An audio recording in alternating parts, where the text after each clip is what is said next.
Once a gal was dreamy, Dobie. Once a gal was dreamy, Dobie. Once a gal to call his own. Is she blonde? Is she tall? Is she dark? Is she small? Is she any kind of dreamboat at all?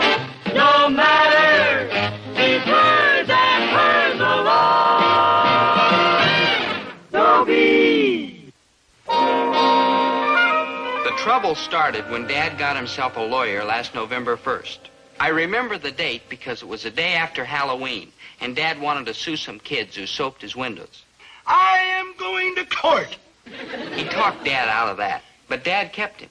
Dad liked having a lawyer, mostly for yelling. There's laws in this country to protect us businessmen. I am going to see my attorney. You know better than to take a bite out of a nickel candy bar when you've only got 4 cents. You're probably going to wind up in court. Boy, was Dad proud of having a lawyer. I'm probably the only high school student in the whole world whose father threatened to sue him if he didn't get his grades up.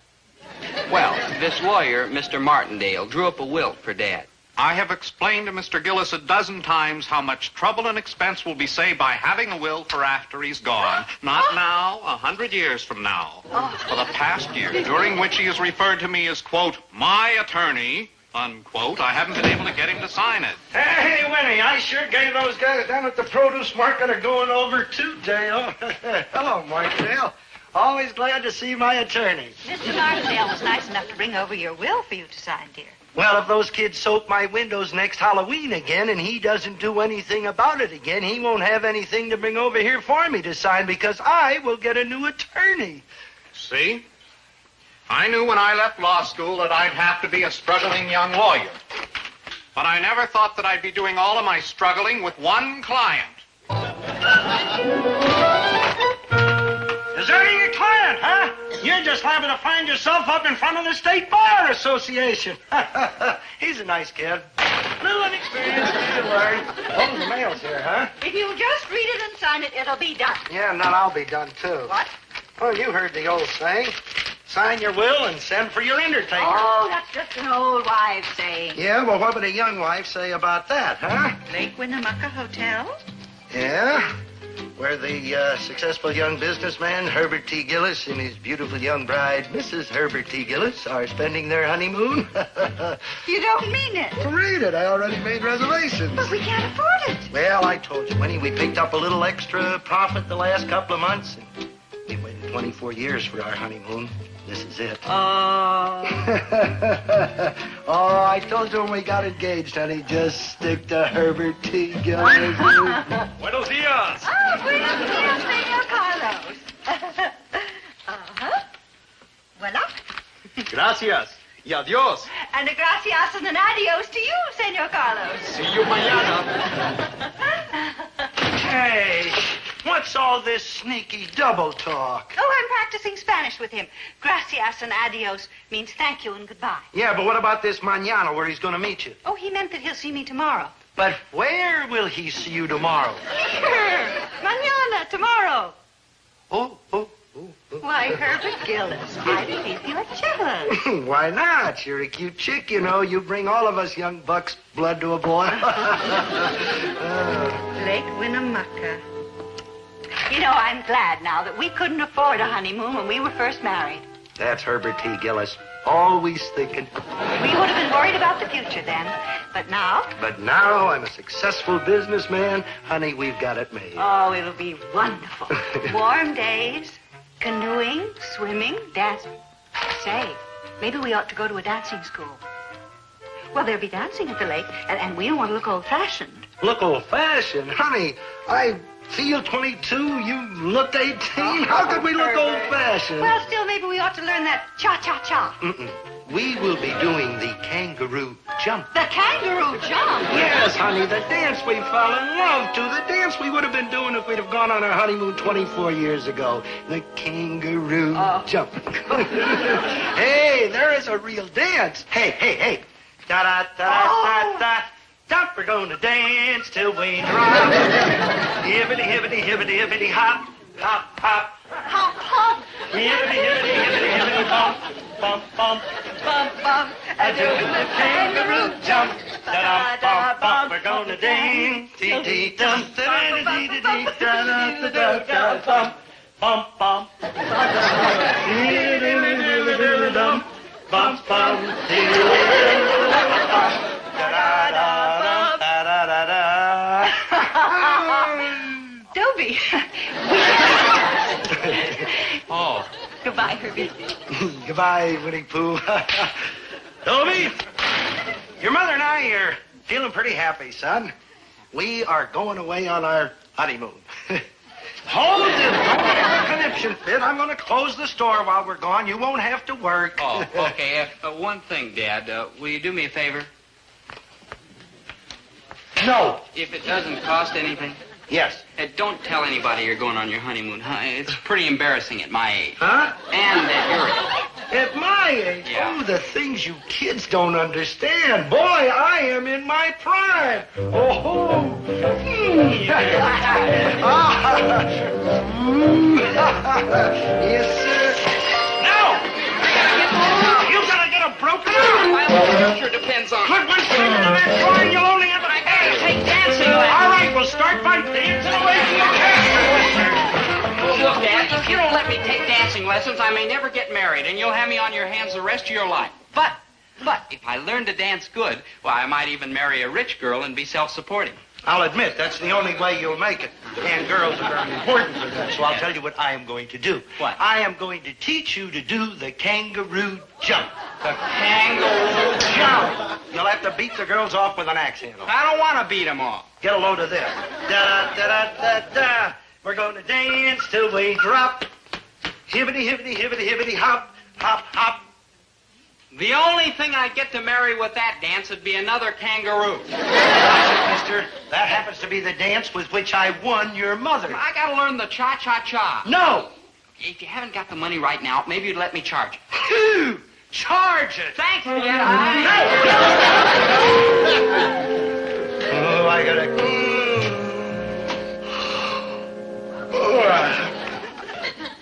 I better hold it. I might want to include his brother, too. Morning, Dad. Well, there's a little of it left. I just cleaned the cobwebs out. Oh, so that's what you got up there, huh? You know what I can't understand is why you have to come home from college to study for an exam. You gotta go back to college to take. What's the exam on if it's for yawning you're a cinch to get an A? All right, so what's the exam on? A study of the bird life in Minnesota? A study of bird life in Minnesota except the loot. No, I took that last year. I worked and I slave, and you, a study of bird life in Minnesota. Except a loot. I got a B. A bird could have gotten an A. What's this one on? Primary and secondary trends in international finance. International too. You can't even make change for a buck. What? That shouldn't matter. I've told you and told you, let the customers make their own change. Do-it-yourself grocery. The honor system. Trust the customers. Sure, it's a well-established fact at college that psychologically it creates an emotional pattern in the customer when you allow him to... Trust the customer to make his own change. Well, with the kind of petty money you take in here, who'd steal? You run a trade, Dads, it may make your fortune. Listen, you, I made a little profit the last couple of months. You know how? By watching every penny. Dads, in business, you gotta think big. And speaking of money, No. I need a little cash. I'm going out to play some golf. Golf? What about studying for that exam? Golf is part of it, Dad's a very important part of big business. That's where you make the contacts, the big deals. Look, you, a few minutes ago I was a happy man. Singing, whistling, doing the kangaroo jump. The kangaroo jump? You're kidding. Watch it, mister. That happens to be the dance with which I won your mother. I merely meant it's a very amusing dance, that's all. Oh, amusing, huh? Yeah, Where did you hear about it? at college. Really? At college? Wait till Dobie hears this. They're doing the kangaroo jump at college. Sure, I took folk dancing my freshman What do you year. mean, folk dance? Stuff. Dads, you ought to watch that blood pressure. You know it's your age. Like that. You better get out of here, boy, or I will you. Like that. Golf. All right, what do you need? $1? $2? I figure I can squeeze by for $85. No! Dads, I gotta buy some clubs. What kind of clubs? Country clubs? No. There is $1. that? You can buy yourself a golf ball and throw it around. Hello, dear. Now, don't you start over. Goodness. I'm sorry, Winnie. Forget it. What's the matter, dear? Don't you feel well? Oh, I feel very well. Good. Because I brought down the good pen and the good ink so that you can sign your will, because I promised Mr. Martindale that I'd get you to sign it, so you just read it and sign it. Okay. And I won't take no for... Okay? Okay. Well, good.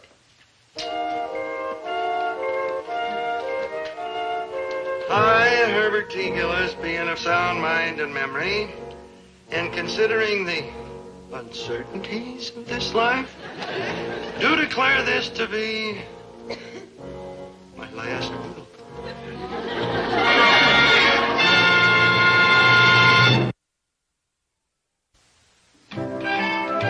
Kangaroo jump? Yeah, Dad, would you do it for me now? Oh, kind of got to you, huh? Yeah. Well, I'm glad to see you're wising up, boy. Hey, get a load of this. Da-da-da-da-da-da. But I'm going to dance till I drop. Hibbity, hibbity, hibbity, hibbity, hop, hop, hop. I'm going to dance. Okay, man, I'll never doubt your word again. Yeah. Well, thanks, Dad. Bye. Hey, just a minute. What's that? Huh? Oh, just a little old quarter bet we had. What kind of a bet? Huh? What? Oh, well, you see, Maynard just sort of happened to hear about you doing that kangaroo jump dance. And I didn't believe it, but man, wow. You gotta make $10 some way. That's only a quarter. Well, 40 kids. Do you mean to say you were going to get to do that dance 40? My back. Don't stand up. What are you doing? What are you doing? Oh, you stupid devil. That's all right, thanks. Oh, it's nothing, Mr. Gillis. I do it for my grandpa all the time. Your grandpa? He's doing the same thing. Lumbago. Lumbago? Don't worry, Mr. Gillis. Everybody gets it when they get like old. When they get like nobody. This happens to be an old football injury. Gets like gold. I like to see you two do the work I put in around here in this store 12, 14 hours a day. Well, why don't you just take it easier, Dad? Do you think I like to work? But what am I going to do with a $10 cha-cha-cha son and an $85 golfing son? You could close the grocery and make this like a coffee house. A coffee house, Maynard? This community needs a coffee house. Why, Maynard? So us cats can have someplace to go and sit and protest. And how would I make any money, Maynard? Yeah, but look at all the friends you'd make. Like you, Maynard? You better consider that $10 investment in cha-cha-cha, Dad. I'm only thinking of you. Thinking of me? Sure. Cha-cha-cha, rich girl, retirement. With your back, you need help. Oh, why, you... I'm gonna kill that boy. I just got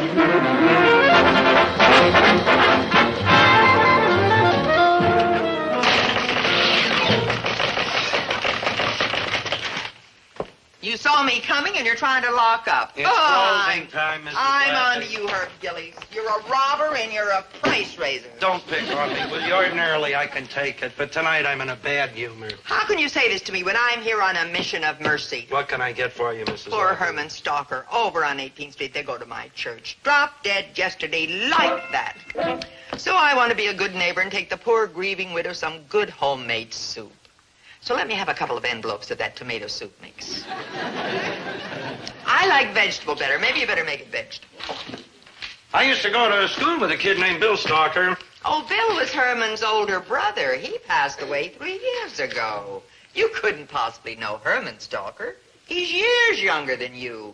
Younger? Younger. Like that? Like that. Charge them 23 cents. These were 22 cents yesterday. 23 cents, Mrs. Lapping. They were 22 cents. They have You'd been rob 23 me when I'm cents trying to... for months. You look me in the eye and try to say they were 23 cents yesterday. They were 23 cents yesterday. Oh, no. You see in my eye that I was telling the truth, huh? No. I can see in your eye the same look I saw in poor Herman Stalker's eye last week. Oh, you poor man. Like that.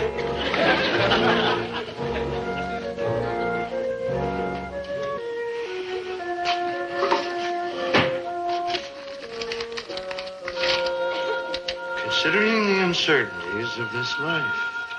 Dad, you better take it easier. What's that blood pressure, Dad? You know it's your age. Herman Stoker, younger than you. Like that. Last will and testament.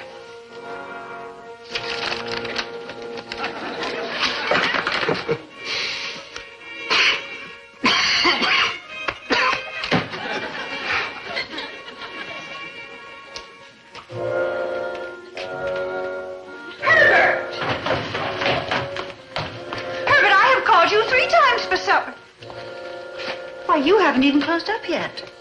I didn't feel strong enough to carry in the newspaper rack. What's wrong, dear? A chill? What is it?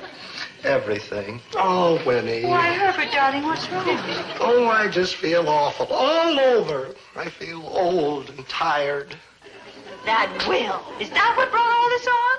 Well, it made me realize how old I am and what a failure I've been. Winnie, I ain't got anything to leave you except a little GI veteran insurance. Now, Herbert, you stop that. Hardly enough insurance to bury me with. Probably not even enough the way prices have gone up. You're liable to have to leave me above ground.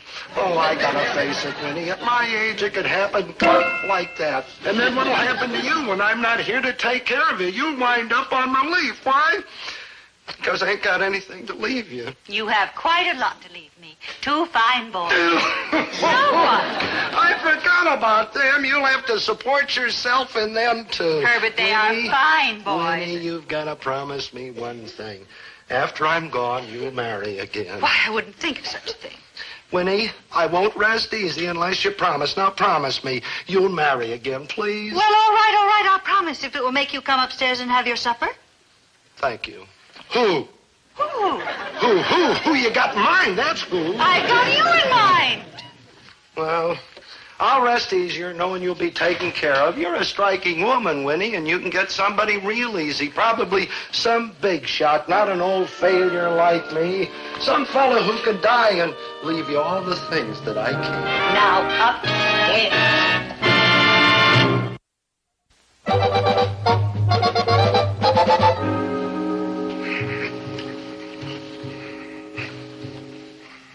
Cha-cha-cha, marry a rich girl and be self-supporting. Cha-cha-cha. Trust your customer. A do-it-yourself grocery. The honor system. Oh, I'm sorry, Winnie.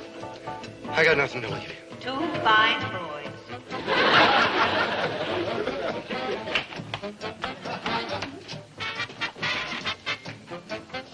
What's going on here? Can anybody hear me? Hey!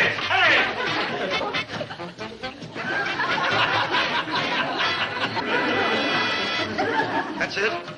I'm dead. I told you to have it like that. Now they will never argue with me again. Do cha-cha-cha. Do cha-cha-cha. 1, 2, cha-cha-cha.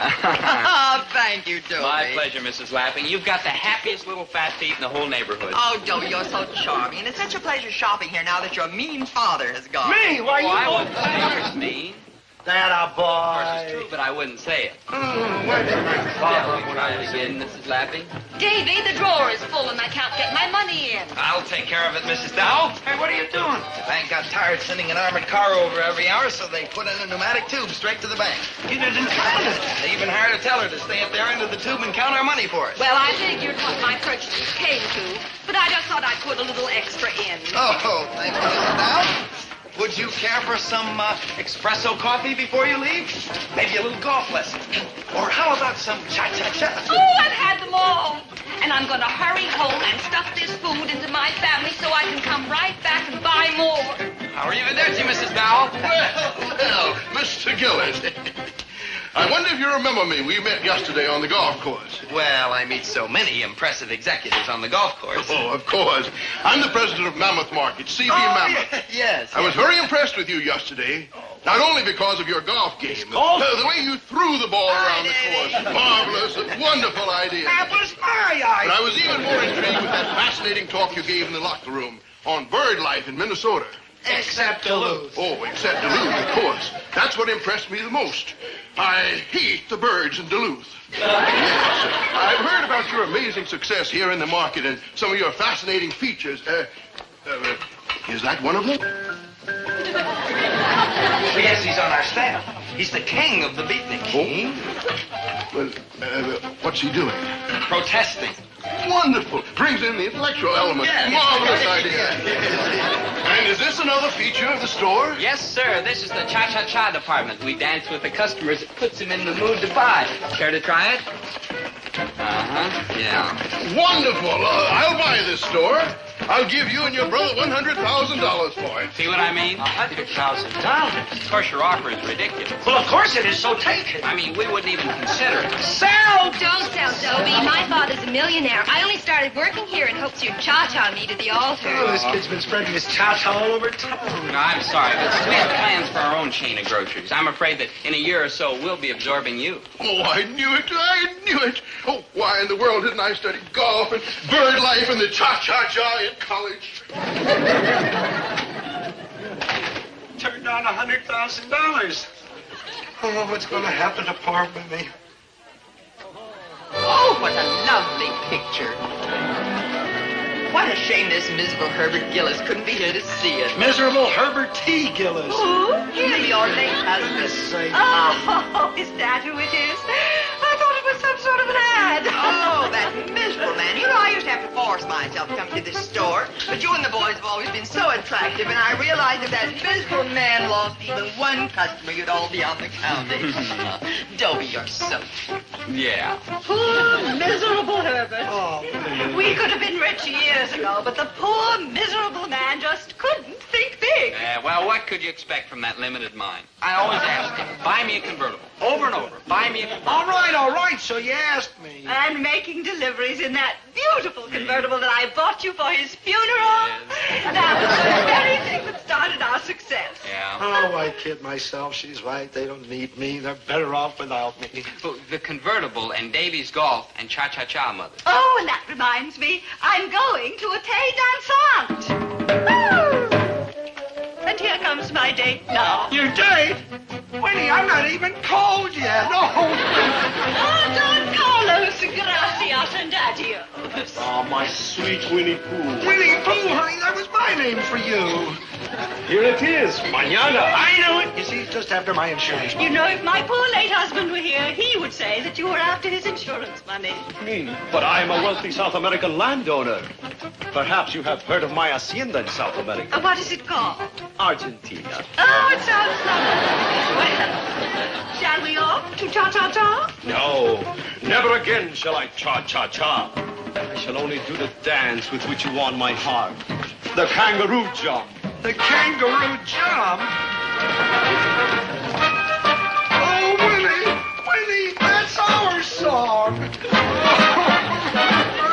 Oh, there's nothing sacred anymore.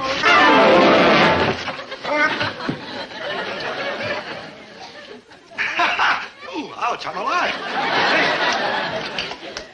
The store. What's happening to the store? Look, I've been here a half hour. Can you get me out of You here, hold please? your horses. I've been waiting here longer than you. We are doing the best we can. Where are the anchovies, Mama? Lady I wants don't anchovies know, and dear. I can't find I'm out. sorry.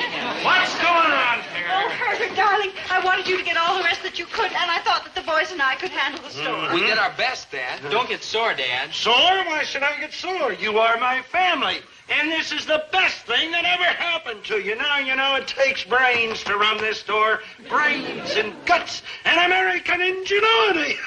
Don't worry, folks. Herbert T. Gillis is in command.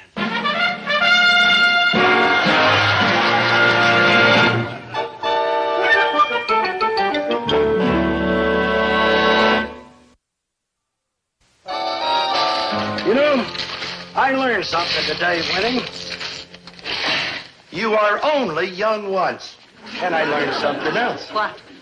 Once is enough.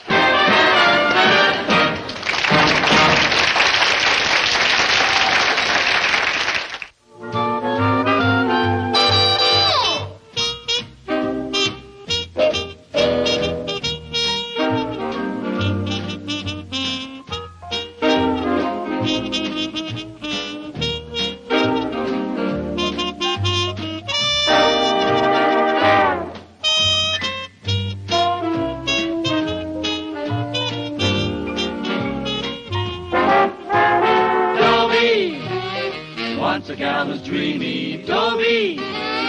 wants a gal who's creamy. Dobie wants a gal to call his own. Is she blonde? Is she tall? Is she dark? Is she small? Is she any kind of dreamboat at all? No matter, he's hers and hers alone. 'Cause Dobie has to have a girl to call his own. He wants a gal who's dreamy. Dobie wants a gal who's creamy. Dobie wants a gal to call his own. Is she blonde? Is she tall? Is she dark? Is she small? Is she any kind of dreamboat at all? No matter, he's hers and hers alone. Dobie. My father can't understand why I don't like work. What's so hard to understand? Some people don't like artichokes or bow ties or Wyatt Earp. I mean, this is a free country, and we all have the right to dislike something. And my choice happens to be work. Now, my father happens not to like rock and roll. Okay, that's his privilege. Do I try to change his mind? Of course not. So how come he doesn't get off my back? I mean, I'm not the only one who has an allergy to work. You take Chatsworth Osborne Jr., the richest kid in town. You know how he feels about work? Chatsworth Osborne Jr., in your entire life, you have never done an honest day's work. But of course not, my child. Aren't you ashamed, never doing a lick of work? Daphne, you don't seem to understand, dear. What does everybody in this country want? More leisure time. Unions go out on strike for shorter work weeks. Everybody's looking for more leisure. Well, I've already got mine, Daphne, baby. You're hopeless. Work is what has made this country great. Hard, honest toil. What do you think this country would be like if everyone felt the way you do? Heaps of fun. Chatsworth goes. Oh, Daphne, you're so tense about this thing. When you look at it rationally, my granddad's work made scads of money. Then Dad's work made scads more. Well, we've got enough scads now, don't you see? You're not the kind of man I'm looking for. Oh? What kind of man are you looking for? Hi, Chatsworth. Oh, hello, chap. Bully to see you. Goodbye. Look at it this way, old girl. In the social circles in which I travel, no offense, Gillis, baby, but why don't you just beg off? Well, I was supposed to meet Maynard here. Oh, well, couldn't you find a more appropriate locale, like a second-hand rummage store? Now, wait a minute, Chatsworth. Maynard and me have as much right here as you have. This is a public park, and we're all equal, you know. Rather an amusing fiction, isn't it? Sure, chap, it's just a soupçon of mustard. Soupçon? Chatsworth, I've had it with you. I'm leaving. My dear girl, no one has ever walked out on Chatsworth Osborne Jr. In that case, Buster, history is being made right now. Flake off. Oh, hush up, you low-born person. Allow me. Thank you. Not at all. You're very kind. You're very beautiful and pink and white and round and soft and sweet. You are cute. You are the sun and the moon. And you're very gallant. And you're a vision of delight. Do you have a name? Dobie Gillis. Daphne Root. Ah, Daphne, I've been searching for you all my life. And I for you, Dobie. Little did I think my quest... You've been searching for me? Why have I been searching for you? One might well ask. One might well indeed, yes. The answer is simple. Mm-hmm. First, you're a perfect gentleman. True. Second, you're cute. True. Third, you're obviously of solid moral character. True. Fourth, you're a worker. True. True. You're dressed in working clothes. Not in some outlandish playboy's outfit like Chatsworth Osborne Jr. Oh, well, that's true. Yeah. What kind of work do you do? Yeah, I'm in the grocery line. Oh, splendid. Mm-hmm. Don't you think work is divine? Yeah, do you? I do. Uh-huh. You know what I think it is? What? Divine. Me too. Yeah. Oh, Daphne. Dobie, consider the giants of our modern civilization. Uh-huh. Ford, Carnegie, Rockefeller. What did these men have in common? Money? Oh, money is only a small part of it. Mm-hmm. What excites me is that they were workers, men of drive and ambition and soaring imagination. Vibrant, stimulating, fascinating men. You're really ape for work, aren't you? As what sensible person is not? Yeah. Mm-hmm. Oh, Dobie, you're on your way to that same lofty pinnacle, too, I can tell. Mm-hmm. Here you have a day off from school. Are you fritting away your time sleeping? No. Lolling about, indulging in time-wasting games? Mm-hmm. No. No. You're working, striving, moving ahead. Yeah. Oh, Dobie, you're the kind of man this country needs. Daphne. Dobie, it's so wonderful to be near a boy who's dynamic and forceful. Instead of some spineless, unsalvageable, ambitionless... wreck. You rang? Like, hi, good buddy. Tennis, anyone? Maynard G. Krebs, my fellow worker. Worker? Yeah, I see you finished restringing those rackets at the sporting goods shop where you work. Work? Don't you gone weak or something? I'd be glad to help you deliver the rackets, but I'm still busy running errands for the grocery store where I'm gainfully employed. Gainfully employed? Yeah, gainfully employed means work. Yeah. Work! Dobie, what's going on? Oh, nothing, Dad. Dobie, where is this grocery store? Well? I want to watch you at work. Oh, yeah. Well, you see, can't get there from here. Dobie, if you put your mind to it, you can get anywhere from anywhere. Now, where is this store? It's my dad's place, and it's at 285 Norwood Street, Gillis's Grocery. I'll be there this afternoon. And when I arrive, I expect to see a powerful human dynamo operating at full steam. Like what now? Like I'm in hot water. Yeah, I heard of this stuff. I may have to go to work. Work? Maynard! When Daphne gets to the store this afternoon, she's going to find me working. A human dynamo. You are going to work in the store? Yes, I am, and it's about time. I mean, Dad's not getting any younger, and if I can ease his declining years... You're like a real human being. Yeah. So are you, Maynard. Thanks, good buddy. Yeah. Why? Because you're going to help me. Me? I'll work in the store? Maynard. Now, Maynard, you're going to do it. Now, stop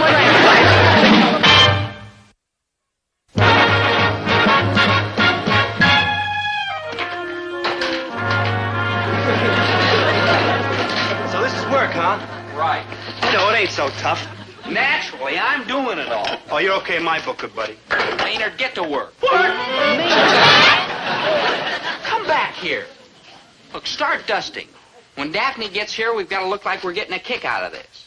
I got like a better idea. What? Let's quit. Quit? Good thinking. Maynard! Come back. Well, I gotta? You gotta. Like why? Because we're like friends. Right now, I wish we was like enemies. Maynard, I have just begun my campaign to win Daphne. And there's an old saying, quitters never win and winners never quit. Quitters never win and winners never quit. Quitters never win and winners never quit. Must be a pretty old saying, man. It ain't got no beat. No. Look, when Daphne walks in, she's going to think you and I are running the happiest store in town. Well, here I am, ready to be shipped by the Gillis grocery store again. Oh, hello, Mrs. Kenny. I'm reporting this place to the police. What? Police? What service? Huh? What prices? What a way to Kenny. treat customers. Mrs. What Kenny. a time to like cut out. Maynard! And where's that sneaky father of yours? Where's that scoundrel hiding? Oh, he went to a meeting over at the Legion Hall. Where I can't lay my hands on him. The sniveling coward. What did he do this time, Mrs. Kenny? Did he like wave the peaches without shaving the fuzz off first? I ordered a dozen green apples. And what did that thieving rascal send me? What? Red apples at green apple prices. Mrs. Kenny, you got a bargain. My councilman will hear about this. Mrs. Kenny, the red apples are more expensive. You save 14 cents. Jail is too good for you, Gillises. All right, okay. I'll be glad to exchange them for you. What, Junior? Do you want to lose some fingers? I say 14 cents. Yeah.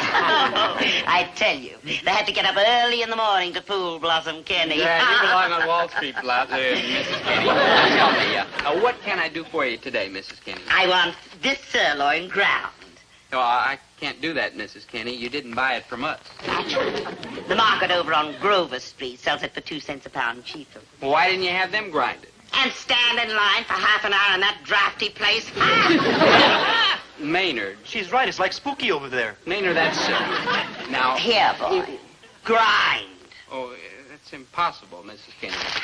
Impossible, you ungrateful rascal. I'll tell your father the way you talk back to me. I'll tell your father the way you treat I'm the most loyal, the most devoted customer that ever walked inside this... Oh, you're a nice boy, Dobie. Not a bit like your father. Oh. Crazy. Can I run a hot dog, huh? Please? I don't know, man. I never ran one before. I was like underprivileged. Oh, all right, Maynard, but be careful. Man, the carefulness. I'll need some sweet potatoes while I'm here. Oh, this is your lucky day, Mrs. Kenny. We're running a special. You're a nice boy. And they're not green.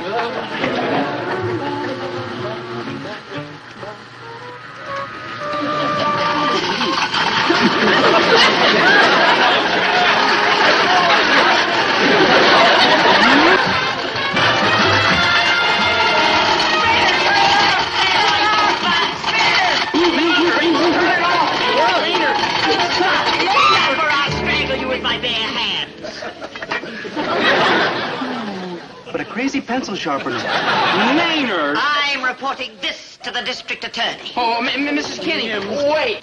I've got friends in high places. Please, Mrs. Kinney, it was an accident. They happen to me all the time. I'll turn this market into a bowling alley. Daphne. Daphne? Daphne? Yeah. Let me go, you awful boy. Mrs. Kinney, take your choice of anything in the freezer. The mayor will hear about this. Yeah, take any cut of meat. It's on the house. The governor will hear. Anything in the freezer? Anything in the freezer, yes. Maynard, you're in charge. Like me? Like you. Ooh, I'm like dead. Putting it mildly, I'd say things weren't going exactly right. I mean, Daphne was coming through the door. Mrs. Kinney was in the freezer. And I was in the soup. Dobie. Hi, Daphne. Hi, Maynard. Like hi. Let's go. Go. I haven't even had time to see the store. Oh, well, there's not much to see. Just an ordinary store. 37 cents. Come on, we'll take a walk in the park. Dobie, if you're working, how can you just walk out in the middle of the day? Oh, good question. Yeah. Yeah, well, I can leave because I'm not working here anymore. I just quit. You quit? Yeah, this job didn't offer enough challenge to a man of my ability. Where do you go from here? From here?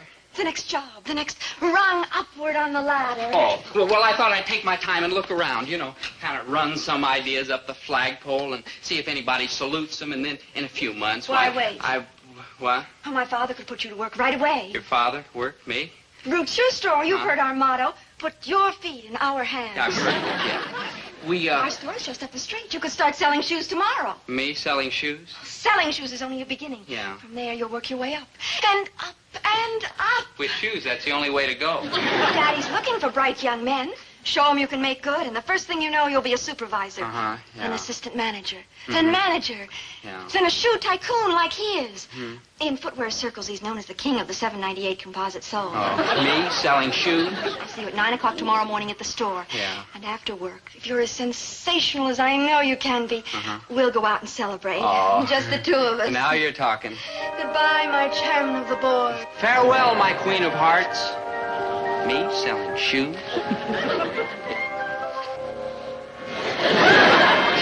Maynard, I've got work to do. You open it. Oh, no, this is your store. And you're my friend. And you're like my friend. So? So we'll go down on the sinking ship together. Okay. I wonder if the Foreign Legion accepts 17-year-old enlistees. Thank you, Dobie. I'm going to call the FBI. I'm going to call the city council. I'm going to call anyone. Thank you, Mrs. Kinney. Thank you. Thank you, your father. Thank you very much, Dobie. Dobe, what's your father going to say when he finds all that stuff missing? I know exactly what he's going to say. No, Maynard, my mind's made up. I'm due at the shoe store in 15 minutes, and that's the way it's going to be. But a job, Dobe. Taking a job for a chick. That's like the ultimate supreme sacrifice. Ultimate supreme? I heard them words in a movie I saw the other night. Oh. Just before this joker takes off for the moon in a celluloid. Man, that's satellite, Maynard. Yeah, satellite. Man, what a gasser of a movie. The monster that devoured Cleveland.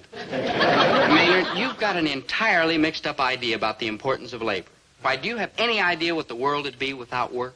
Unemployed. Now listen, every person, every animal has a certain job to do or everything would fall apart. Now take beavers. Oh, you see, mean the way they build them little wooden dams and like that? That's right, Maynard. They keep rivers from overflowing. Yeah, and bees. Now, they cart that pollen around and keep America green and golden. Right, Maynard. Right. Yeah, and now, horses. Horses? Yeah, they gallop around and keep the racetrack from coming up empty. That's not what I meant. Yeah, and butterflies. They keep them nature study cats from running around slapping their nets of hollow air. Yeah, and take bears. If they wasn't around to make rugs out of, babies have to get their pictures taken laying on that cold floor. Now that's yeah, or chickens. Maynard. Bacon just laying there for breakfast without no eggs to keep it company. Yeah, and pigs. Oh, eggs just laying there with no bacon to keep it company. Maynard, enough.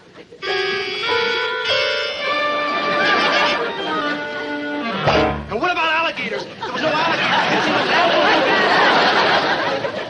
Frankly, Dobe, you don't credit me for like digging these basic precepts. Basic precepts? Yeah, that was in the same movie, Final Supreme Sacrifice. Oh, say, I've got to get over to the shoe store. My life as a worker is about to begin. So long, good buddy. I'll always remember you.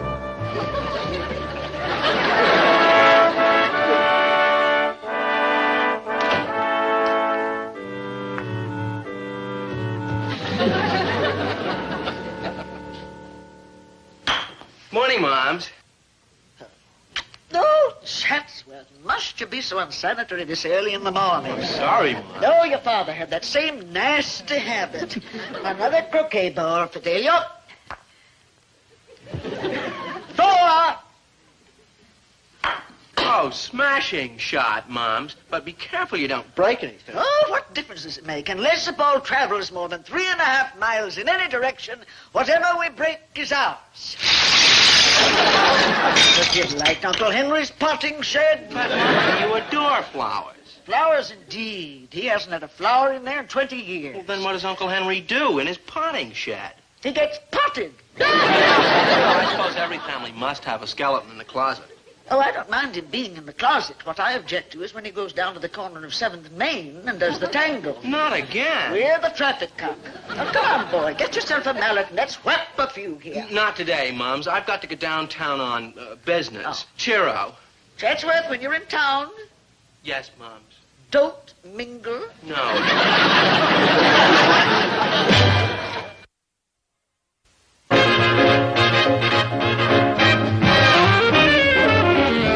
Hi, Daphne. Oh, Dobie, Daddy and I have been waiting for you. Oh, I'm sorry, Daphne. The bus was late. Never rely on mechanical transportation, young man. Use the feet. That's what they're for. Oh, I do, sir. I wouldn't think of walking anywhere without him.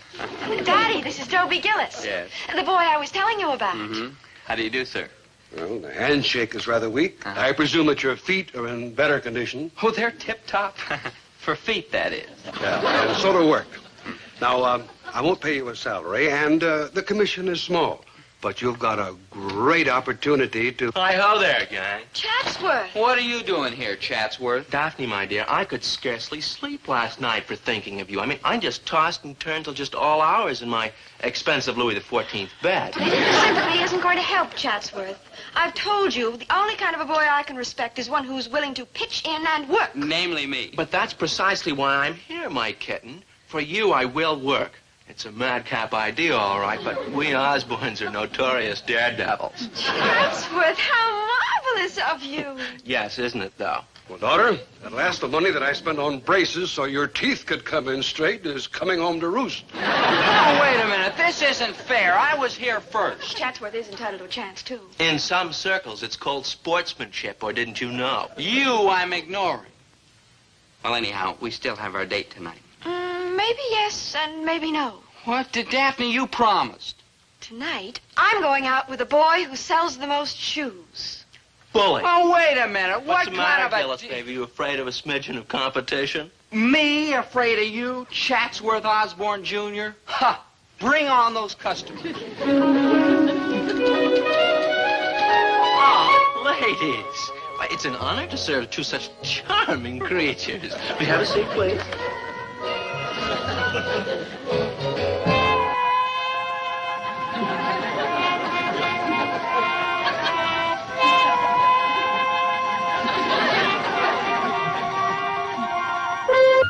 Aren't they lovely? They're just what I wanted, but I can't afford to pay $12.98.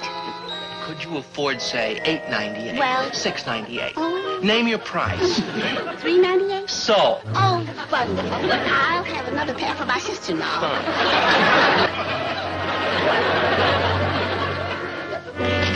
You must lose money on every pair of shoes you sell. Oh, true, but we're closed on Sundays.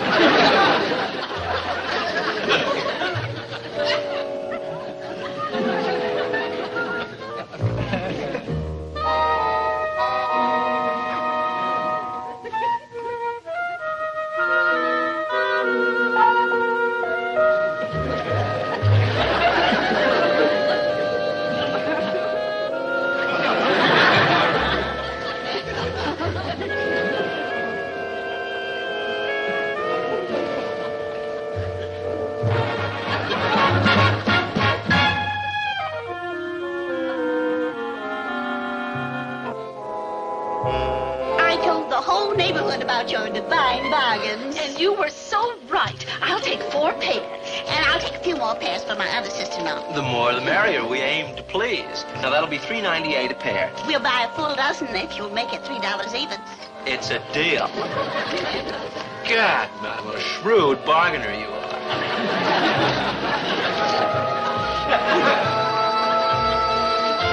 There comes a time in every fella's life when a little voice inside him yells, quit. Quit? Sure, why not? Because you can't. Oh, Maynard, what's the use? How can I beat Chatsworth when he keeps paying for the shoes out of his own pocket? Ooh, that's a crummy trick. Why don't you go tell the boss? No. How come? Well, that's snitching, Maynard. I'm no stool pigeon. Yeah.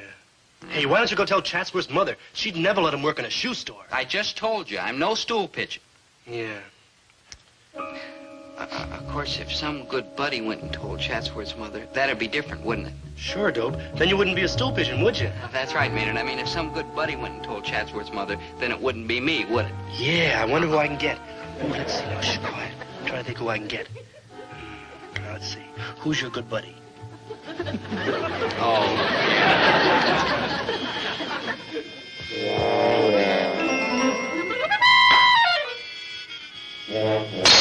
Oh, Fred. What in the world is that? Looks like a fella. Well, not very like. Fidelia, take this derelict around to the back door and have the cook give him a warm meal. You'll work, of course. Work? Look, Mrs. Osborne, I didn't come for a meal. I came to tell you about Chatsworth. Oh? He's like your son. I know who he is, nasty fellow. What is it you want to tell me? He's like in trouble. Oh, that's impossible. School isn't in session. He's like out of job. Good heavens. Like selling shoes. Oh, how nasty. Yeah, you ought to see him down there at Root's shoe store. Fitting and measuring and fitting and now, lacing. I should be quite ill. Oh, Fidelia.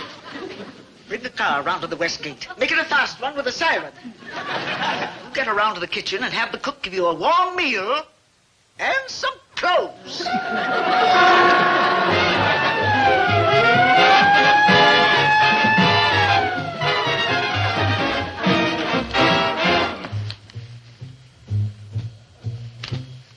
Madam, can I... Work! You nasty fool!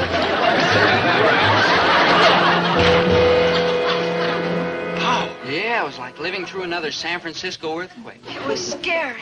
Yeah. Well, Daphne, I won, didn't I? Tonight you're going out with me. With you?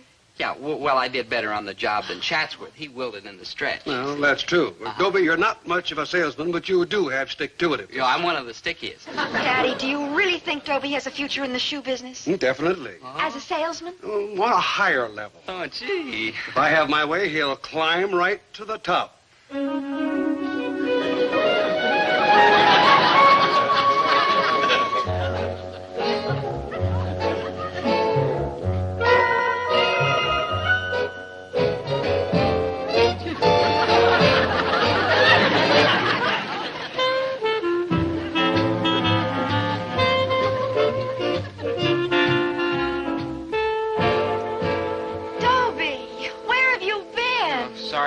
Daphne, but after I finished unpacking the crates and dusting the shelves, your father made me clean out the storeroom.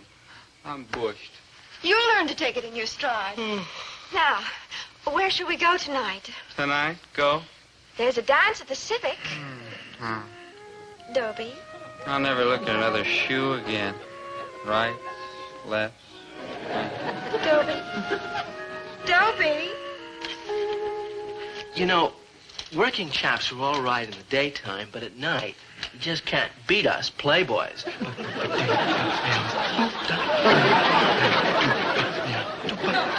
Let's go.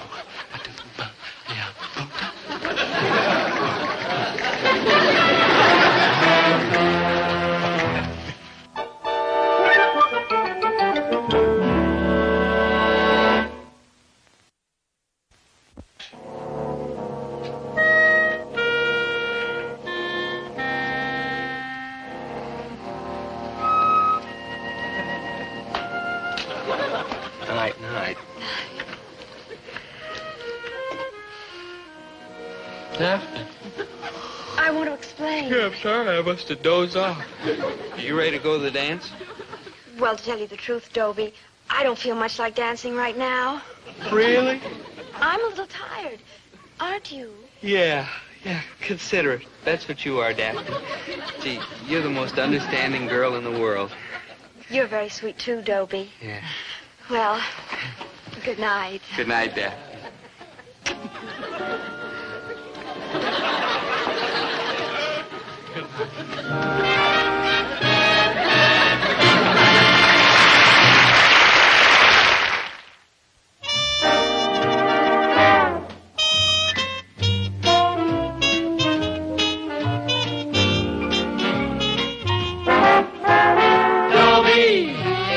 Once a gal was dreamy, Dobie. Once a gal was creamy, Dobie. Once a gal to call his own.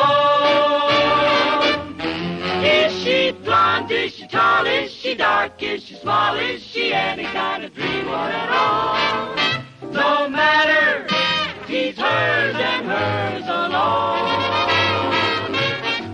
'Cause Dobie has to have a girl to call his own. Once a gal was dreamy, Dobie. Once a gal was creamy, Dobie. Once a gal to call his own. Is she blonde? Is she tall? Is she dark? Is she small? Is she any kind of dreamboat at all? No matter, it's hers and hers alone.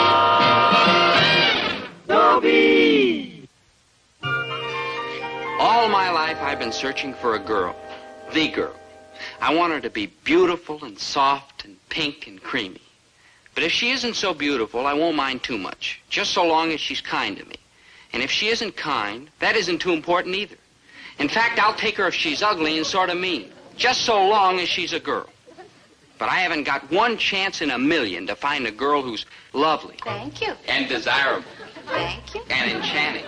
Thank you. And strange. I'll take back the thank you. I only meant that you're a stranger in this neighborhood. Oh, well, I just moved into town from Cleveland. Oh, unfortunate, unhappy Cleveland. Fortunate, happy us. You're charming. You are poetry. I'm Dobie Gillis. May I be your slave? Well, I'm Delphine Quimby. No. Oh, please, Delphine. Keep your distance, caveman. Yes, my princess. Dobie, are all the boys around here like you? I think you can safely say that I'm one of a kind. Well, I think you can safely say that the other boys are glad. Oh, hello, Chatsworth. Keep in touch, Chatsworth. Hello, Chap. Aren't you going to introduce me to your friend? Which friend? The delightful young creature you're trying to keep me from seeing. Which delightful young creature I'm trying to keep you from seeing? This one. Chatsworth. Hello there. I'm Chatsworth Osborne, Jr. Where have you been all my life? Oh, boy, what a corny approach. Well, I'm pleased to meet you, Chatsworth. I'm Delphine Quimby. Corny, but effective. As one of this town's more eminent personalities, may I offer my assistance to our delightful newcomer? Well, I do have to find the principal's office and register in school. Well, I shall be pleased to escort you. You now, just a minute, Chatsworth. Just a darn minute. I saw her first. So maybe she'd rather have me escort her to the principal's office. I must admit you are better qualified. Of course. The poor chap spends half his life in the principal's office explaining his grade. Chatsworth. One more flunk and they're going to make him pay rent. Never mind. Delphine, which of us do you want to go with? So difficult to make a choice. It certainly is. On the one hand, we have a debonair, sophisticated man of the world, and on the other, Dobie Gillis. Some choice. Well, I'll drive you there in my new convertible. It's imported, of course. Gillis, baby, what means of transportation do you intend to use? Walking is wonderful exercise. It builds up the calves. Oh, quite. And then later, my dear, we shall drop in at the malt shop where I have an unlimited charge account. Do you care to see my credit cards? Credit card? Gillis, baby, have you paid the 25 cents you owe, or are you still barred from the malt shop as a deadbeat? Come, my pet. On the way, we'll run the top of my convertible up and down. It's scads of fun. bye, Dobie. I'm sorry. She's sorry. What about me? I mean, the way I turned chicken, I could have been plucked and sold by the pound at some poultry market. But how do you fight a fella like Chatsworth Osborne, Jr.? He's smooth, and he has a fancy car, and all the money in the world, and the girls keep flocking around him. You know, the hateful type. What could I do to compete with him? You can fight back in a good, clean, fair, red-blooded American way, like kicking his teeth in. That's what you can do. You are Herbert T. Gillis's son, and just as good as any man jack in that school. This is America, and every fellow in this country has got to get it through his head that he's just as good as every other fella. Don't let nobody shove you around. Don't let nobody scare you. Talk back when you got something to say. Speak up and pipe down. down. Can't you see I'm talking? Why do you think I answered my country's call to duty back in 42 and pulled myself up by my bootstraps to be a first sergeant? With the Good Conduct Medal, I'll tell you why. So that every smart, clear-thinking kid, and boys like you too, Dobie, could boo the umpire and rub elbows with the rich millionaires from the big houses up on the hill and live like we've been living in this country ever since Christopher Columbus first set foot on Plymouth Rock. Quiet, Winnie. Right now, that all men are created equal stuff don't apply to women. Dad, I appreciate your advice, but I haven't got a chance against Chatsworth Osborne Jr. He's too much competition. What's wrong with a little honest competition? Dobie, dear, would you want a girl that nobody else wanted? Who would? But that's sure the dead-end street I'm headed for now. Oh, nonsense. You're a fine boy, and you can compete on an equal footing with anybody for a girl or a job or anything you want from this world. Right. A good fight is healthy for you. It's like getting on a bus, see? Everybody gets on together, men, women, and children, and then they see a vacant seat, and they all race for it on equal terms. That's the democratic way. It comes a shock to you, but when your father was courting me, he faced quite a bit of competition. I sure did. And I won. Honest? What difference does that make? I won, didn't I? Oh, I got a little sneaky once in a while, like the night I drained the gas tank on Fred Klaus's Rio when he was going to take your mother to the Bach Social, and I just happened to drive by in my Essex. Why, Herbert, you devil. Yeah, wasn't I? Oh, mostly it was Marquis of Queensborough rule, son. But when I saw something I wanted, I went out and grabbed it. And that Fred Klaus weighed 250 pounds and came from a mean family. Dad, you're right. I'm going to fight for the girl of my dreams. I'll be a chip off the old block. Attaboy, young chip. And remember, you can always come to me when you think you need advice from the old block's head. It's a comfort to learn that parents serve some purpose in life, however small. He's a nice boy. Well, you get used to him. Gillis Groceries. Oh, hello, Emily. The back fence broadcasting system. Fine. What's new, Emily? George Crute is getting a promotion. Oh, good old George, whoever he is. But his wife caught him coming into the house at 2 o'clock this morning. Poor old George. George got a terrible bawling out, and a new grocery store's opening up on Frisbee Street. Poor old George. And a new grocery store's opening up on Frisbee Street. It's called Quimby's, and it's opening on Friday. Why, there's hardly enough business in this neighborhood for one grocery store. Poor house, here we come. Oh, Mrs. Frobish's baby is having the colic for the 3rd day in a row. Drop Mrs. Frobish's baby. Where's your old deal on like a Calm down, Herbert. Calm down, Herbert. For 14 years, I've been sweating and slaving in this store, getting up every morning at 5 o'clock in the a.m. Ooh, striving and wheedling and trying to scrounge a few extra miserable bucks out of the tightwads that live in this neighborhood. And now here we are, ready to lose everything, and all you can think of to say is, calm down, Herbert, calm down. Well, then I have another suggestion. What? Get excited. Now listen, it doesn't. Okay, but I got a right to get excited. Why, that new grocery store's gonna steal the customers right out of our mouths. Well, you said yourself that competition is healthy. For other people, not for me. Now, look, Herbert, I'm worried about this, too, but if this Quimby store is here, it's here. You can't yell it out of existence. I can try. I have a better idea. What? Why don't you go over to Quimby and welcome him and get a look at the prices that he's planning to charge, and don't let him know who you are. If you think I'm going to go traipsing over to that broken arm, no, that's a pretty shrewd, underhanded idea, Winnie. Well, I'm a pretty shrewd, underhanded character.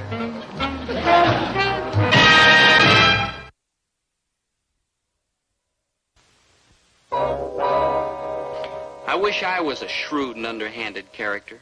But I'm open and honest and full of love. Love for Delphine Quimby. Ah, Delphine. When I think of her, I feel strong and sure. No longer am I tossed about willy-nilly like an aimless, drifting piece of wreckage. You rang? Oh, hello, Maynard. Hey, Dove, you're kind of hot and bothered. You got like a fever or something? Oh, no, Maynard, no. I'm in love. And love has made my whole inner being warm and glowing. Man, why waste all the heat on a chick when you could, like, put it to good use and burn down the school? No, Maynard, you don't understand. I like feeling warm inside. The only trouble is Chatsworth Osborne Jr.'s after this girl, too. That's square. Yeah. I just wish I could show Delphine that he's not as good as he says he is. Yeah. Hey, I happen to know he likes cheats on his schoolwork. He does? How? He likes studies. Thanks, Maynard. Thanks. You've been very helpful. I owe it to you. You're like my good buddy. Yeah. I got Delphine's address from the principal's office. I'm going over to her house now and give Chatsworth a real fight. It's the law of the jungle. Yeah, I heard about that. The survival of the fattest. Yeah. That's fittest. Yeah, fittest. Yeah. You see, Maynard, in this world there are the haves and the have-nots. And the have-nots must fight to get what they want from the haves. Yeah, like two dogs barking and growling over the same bone. Yeah, that's good, Maynard. You see? Or a couple of squirrels coursing tails over the same nut. Right. Yeah, Now, or two robin redbreasts batting wings over one dinky little nest. Yeah. Take owls. Owls? There's only room in them branches for one owl to sit around mumbling, hoot, hoot. But that don't stop. Maynard, No, sir. no. They keep hooting until one of them winds up the champion hooter. Yeah. Yeah. Now- Or ducks. Maynard. Look how they fly in them V-shaped formations. Yeah. Only one little wacky leader can be out in front leading the bunch. Maynard. But they flap around and quack at each other till they pick a duck leader. Maynard, enough! How about tuna fish? I've got to get over to Delphine's. Yeah, I think I'll go along with you. Maybe she'd like to hear about the tuna fish.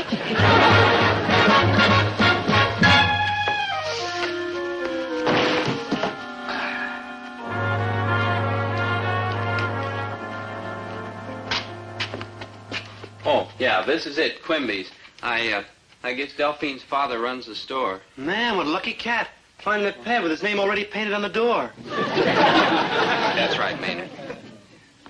How do you do, sir? Like hi, sir. I'm sorry, boys. The store isn't open yet. Sure it is. We just came through the door. No. I mean it isn't open for business. Well, that's all right. We never have enough loot to, buy anything anyway. Maynard. You live in this neighborhood, boy? I like to be near my family. Are they all like you? Yes, sir. Except my mother. She's shorter. Maybe I was a little too hasty when I moved away from Cleveland. Yes, sir. I just came in to see Delphine. I'm Dobie Gillis. Well, hello. I'm Delphine's father. How do you do, sir? I'm Maynard G. Krebs, and my father's much like me either. He's left-handed. Gillis.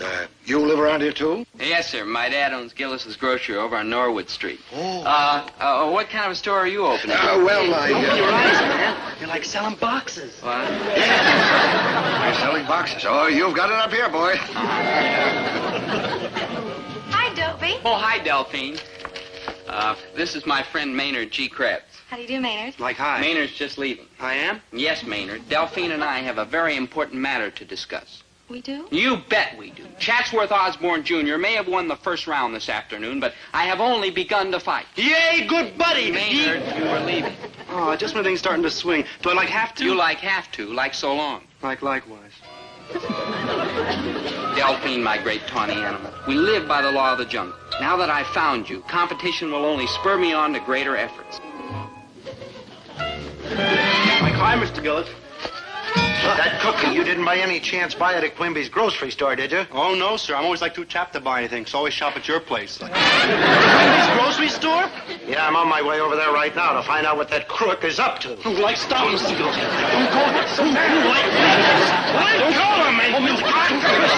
It's dangerous in that neighborhood, Mr. Gillis. They're expecting a typhoon or a hurricane or an earthquake or maybe both.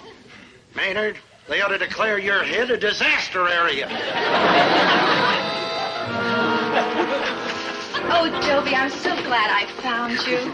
I could never be interested in a boy as conceited as that Chatsworth Osborne Jr. Yeah. Here, let me help you. Oh. There, that's a lover's knot. Oh, really? Delphine, you're as smart on the inside as you are beautiful on the outside. Oh, boys like him are so shallow and self-satisfied. Yeah. Would you help me with this breakfast food card? I am at your command, my soft pink angel. I mean, I've had enough of those shiftless playboys in Cleveland. Yeah. I mean, when a girl reaches 17 and becomes mature, she prefers the more modest, sincere type. Yeah. And now the ketchup bottles. Of course. Delphine, I don't like to brag, but I have a reputation of being one of the truly modest, sincere types of the North American continent. I knew that the moment I saw you, Dobie. Yeah. Here, let me stack these crackers for you, my sweet. You see, crackers? Ketchup? Breakfast food?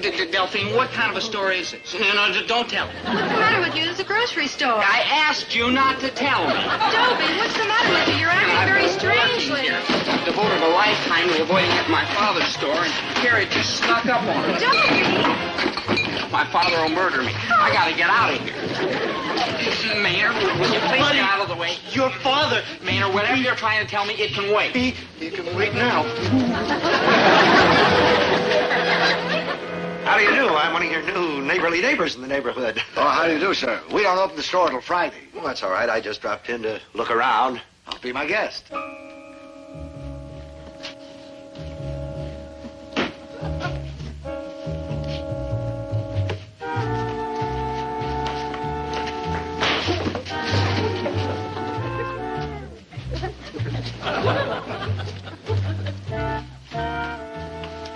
How much do you have to pay a kid like that to work here? Oh, we don't pay him anything. Wouldn't that frost you? I raise my own help, and I don't get that kind of a break. How does the store look to you, sir? Oh, okay. Say,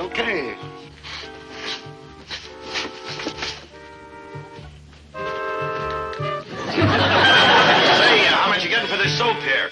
Which soap? This one. Oh, that brand is selling for 38 cents a box. 38 cents a box, but you could charge 45 and get rid of every box in the store. 45 cents? Isn't that a little overpriced? Well, the grocer over on the next street's charging 50. Gillis? Of course. He is such a beloved figure in the neighborhood that the customers just pay him anything he asks. However, if you were to show him a bargain, who can tell? Well, I don't know. If my customers should find me charging such exorbitant prices, they might walk out of here and never come back again. Try it. I'm only suggesting it for your own good. Thank you, sir. You are a fine citizen. And a veteran.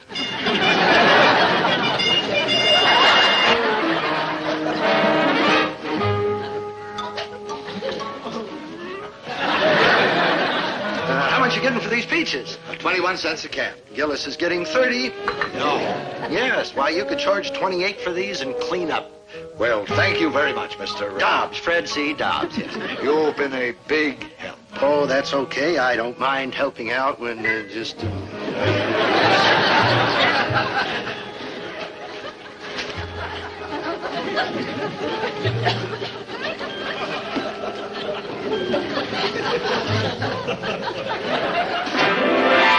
Dobbs is the name, Fred C. Dobbs. I'm just a civic-minded citizen checking on business conditions in the neighborhood. Oh, yes, sir, I understand, Mr. Dobbs, Fred C. Dobbs. I'm in plumbing. Do you have any more suggestions, Mr. Dobbs? Yeah, charge $1.98 for a liver, and your customers will never stop talking about you. But everybody else gets $1.25. Gillis is getting $3. Goodbye, Mr. Quimby, and good luck. Thank you very much, Mr. Gillis.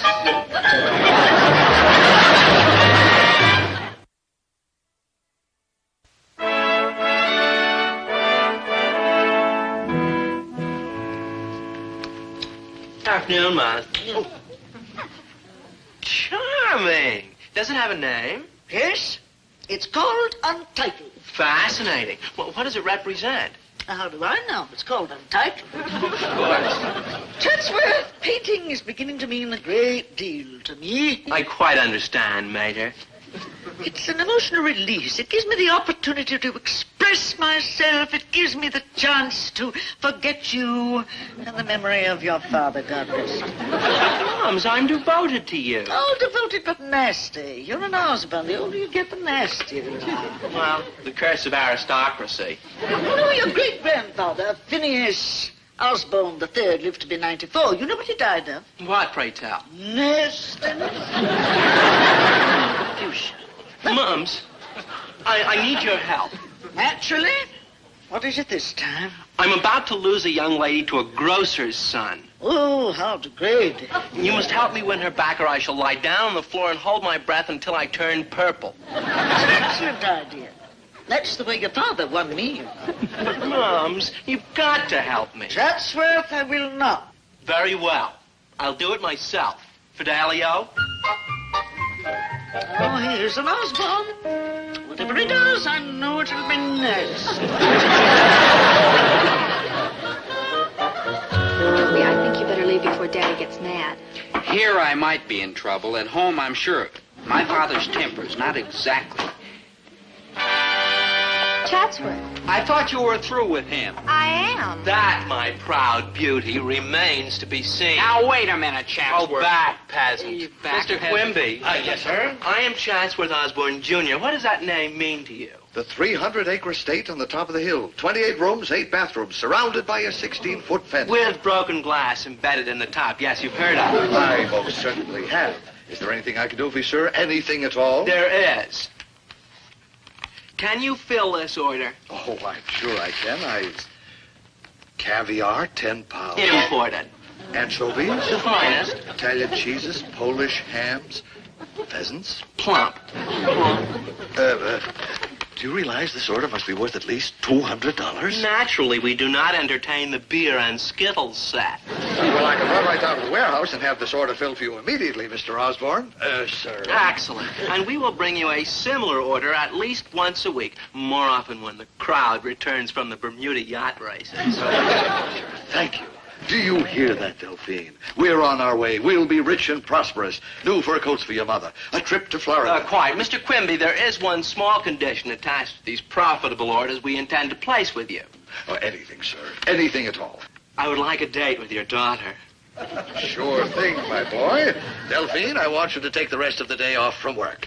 I want you to go out with this charming young man. I will not. She will not. Who asked you? Delphine is not to be bought and sold. I'm not a chattel. No. Upstairs, chattel, and put on your new dress. No, Daddy.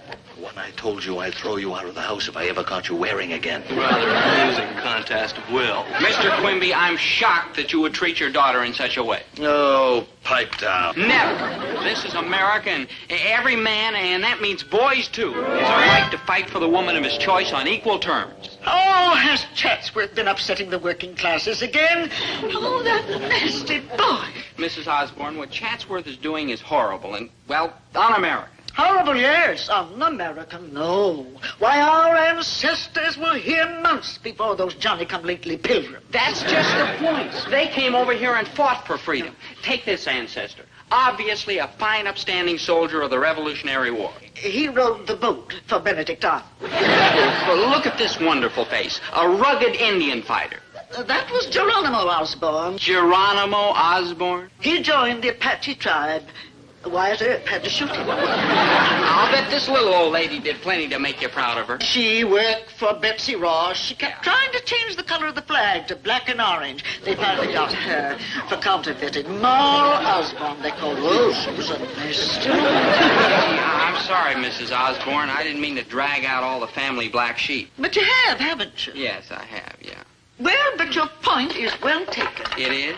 Yes, where but in America would our beastly relatives have had the freedom to behave as abominably as they did? True. Gillis, Chatsworth needs a kick in the ancestors. What would it take for you to compete with him on equal terms? Money. In other words, would a substantial grocery order each week serve the purpose? Would it? Dad'd have to pay me a salary to help fill it, and I'd be able to take Delphine out. So be it. Then I shall divide my groceries equally between Quimby and Gillis. Oh, thank you, Mrs. Osborne. You're a real human being. Yes. Now, this is Oliver Osborne at Bunker Hill. He wasn't there long enough to see the whites of their eyes. And 6 pounds of imported dates. I'll go out in the storeroom and unpack them. I gotta hand it to you, boys. Since we've been getting these Osborne orders, we're in top financial shape. Yeah. Even with the 50 cents an hour I'm paying. Yeah, 75 cents an hour. 75, now listen. 75 cents an hour, Herbert. I heard you promise. Okay, Benedict Arnold. A friend of the Osbornes. Hi, Dobie. Mrs. Gillis. Hello, dear. Hi, Delphine.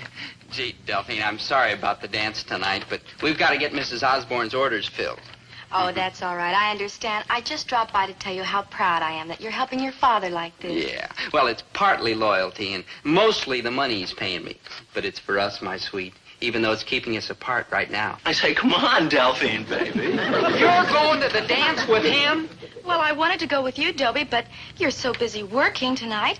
Well, what could I do? Ta-ta, chap. Happy packing.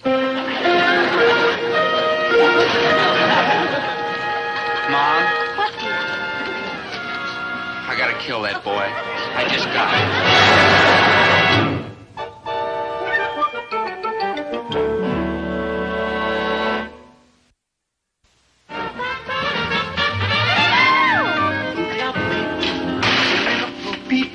Hey, good buddy. Oh, hi, Maynard. Hey, let's say we ankle it down to the malt shop. No, I can't, Maynard. I'm working. I'm filling this order for Mrs. Osborne. Dobe, you've changed. Well, maybe it's a good thing. Maybe you ought to try it, too. Here, put on an apron and come to work. Oh, no. You've already changed. Now, if I change and you've changed, how are we going to know who we are?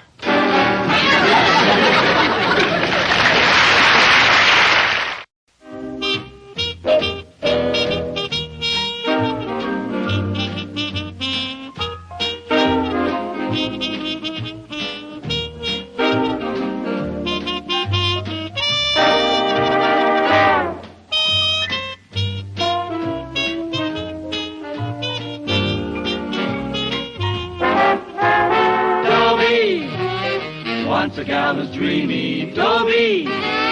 Once a gal was creamy, Dobie. Once a gal to call his own. Is she blonde? Is she tall? Is she dark? Is she small? Is she any kind of dream one at all? No matter, he's hers and hers alone.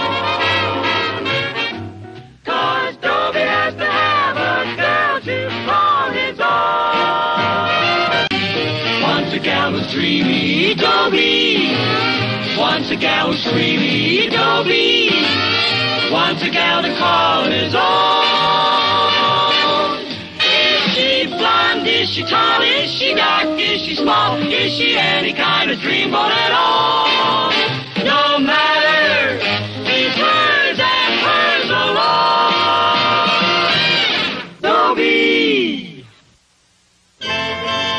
My friend Maynard G. Krebs is a truly beautiful human being. On the inside, I mean. Now, on the outside, well... Maynard, everybody's watching. Chatsworth in a Western, you'd root for the Indians. Dizzy Gillespie. Where? Ah, Sleeping Beauty has returned to the land of the living. Like, hi, where's everybody been? Ever since I've been a teacher, lo, these many years, I've learned to expect a certain deficiency of communication between pupil and instructor. I've experienced this unhappy state of affairs in varying degrees, sometimes small, often considerable. But never, Mr. Krebs, never until you registered in this class has this lack of communication reached absolute perfection. And for this, I owe you thanks. Oh, it was like nothing. I know. But thanks anyway. For the bleak present, shall we all turn to page 281 of this week?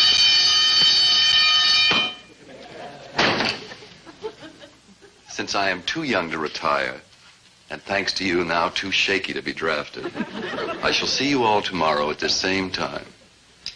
On your mark, get set, dismiss.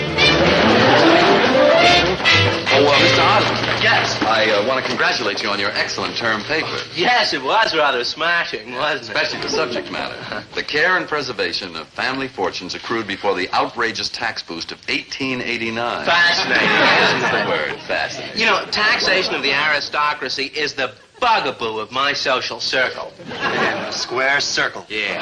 Mr. Milfloss, I know we have entered the era of the common man, but this is ridiculous. Please, I have enough fighting when my wife starts in on me for not going into air conditioning. Mr. Milfloss, I must inform you that I shall not be attending class next week. I shall be in Bermuda. In the middle of the semester? Well, of course. It's the yacht racing season. Oh, forgive me. I have raced a yacht and, must be days. Days. You see, in the interscholastic Blue Water Trophy sale... Interscholastic Blue Water Trophy sale, yes. Our school colors will fly from the mast of my speedy 51-foot sloop. And I shall strive my utmost for good old Central High. Ship ahoy, mateys. Boy, what a creep. The creepiest. I mean, a boy like Chatsworth Osborne Jr. is bound to be different. Yeah. Remember, he was born with a silver spoon in his mouth. Ooh, no wonder he talks like funny. Please, Maynard. The teachers' union says that during recess, I am entitled to 8 carefree, relaxed minutes during which I am to think happy thoughts. Yeah, well, we're sorry to bother you, Mr. Milfloss, but this is important. Maynard has a problem. Now, how can I help you, Maynard?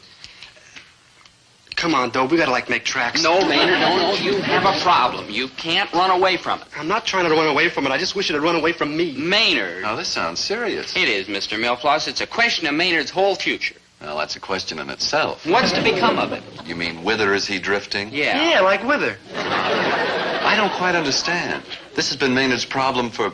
How old are you, Maynard? Like 18. Whither is he drifting has been Maynard's problem for 18 years. Why the sudden panic? Well, yesterday when he got a -2 on -2? Yeah, on his history exam, we decided it was time for action. Yeah, I answered 2 questions wrong. The teacher didn't even ask. Yeah.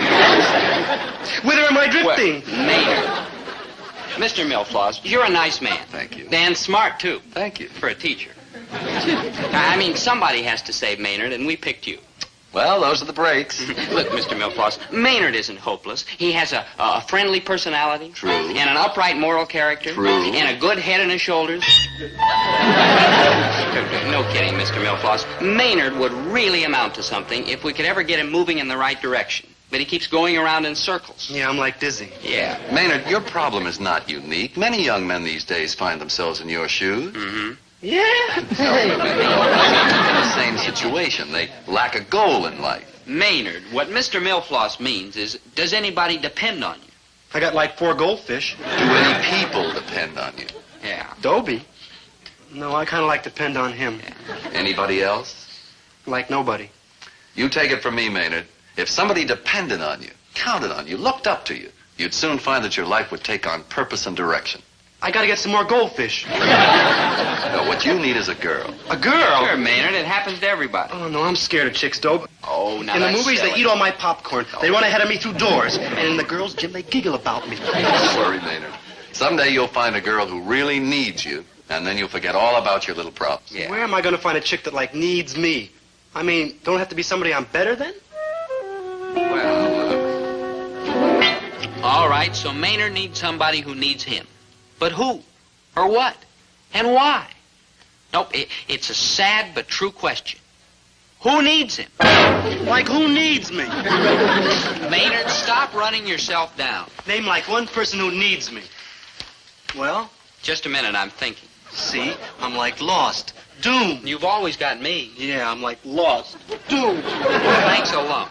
No, good buddy. I just meant that you don't need me.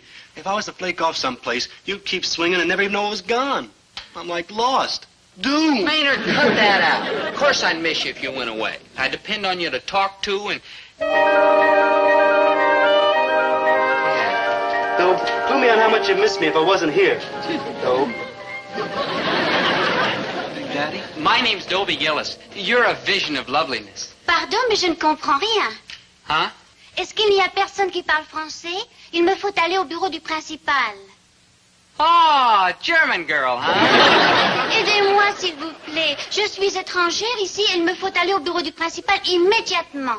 Oh, I got it. You're French. Yeah, mademoiselle. Ah, tu parles français? No. Mais c'est Wait a magnifique, minute. c'est No, super. me, Americano. What are you looking for? Looking, where are you going? Go. Can I help you? Just say, what did I say? I'm only trying to talk to you. You don't speak very good English, do you? Dobe, quit your yammering at the poor chick. Here. Oh, merci, mon cher protecteur. It's okay. You're giving her the willies. Celui qui a commencé, il me dit que je pourrais Anytime. aller... Wait a minute. You speak French? French, I don't even speak English. Then how do you know what she's Je saying? demandais si mon I don't know, protecteur Pops. était It's là, kind il of a like dig what pas she voulu says. It's got a beat. Oh, man. It's all right, immigrant girl. Dobie didn't mean to scare you. Oh, merci. Oh, Maynard G. Krebs. I'll dig you later, good buddy. You stick with me. Il va mieux ne pas comprendre. Oh, Ménard, j'y crève. Yeah, come on. How do you figure it? I mean, here was this lovely creature who was so Parisienne that she made Maurice Chevalier look like he came from Cleveland. And she was talking up a storm to Maynard, who has trouble reading a label on a bottle of French dressing. I mean, it was spooky. But they sure seemed to understand each other. And for a while, it was the best thing that ever happened to Maynard.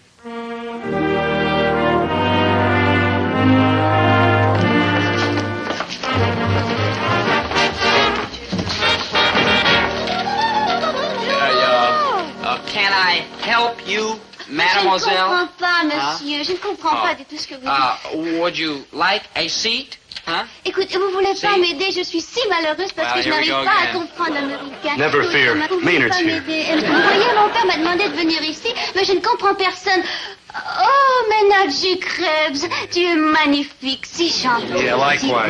Maynard, stop holding out on me. Who is she? Her handle's Francois Desjardins, and her past is someplace called Paris. In France, I think. She's going to go to school for a couple of months while her father finishes up some kind of business. Maynard, that's amazing. You're not bad for a cat that flunked French 4 times. You flunked French 4 times? Yeah, but I cheated. No, Maynard. Yeah. Maynard Cool it, Francois chick. I got you covered. Well, good morning. Yeah. Shall we all turn to page 281? Oh, a newcomer. Mr. Milfoss, sir. Please, Mr. Krebs, I'll talk to the young lady.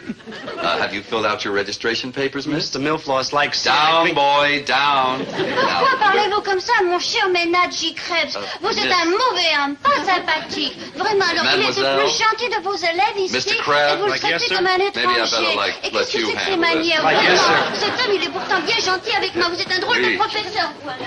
That crepe Suze, that's too hot for me to handle. Cher? Sit.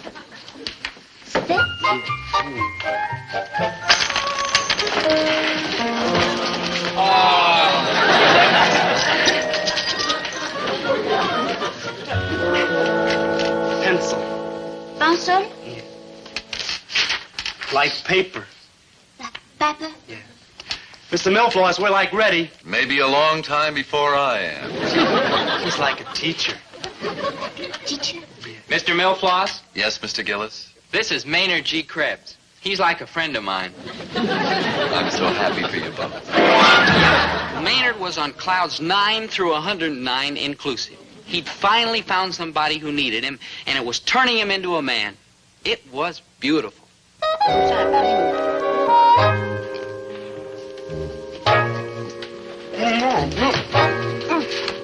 The next part of the whole.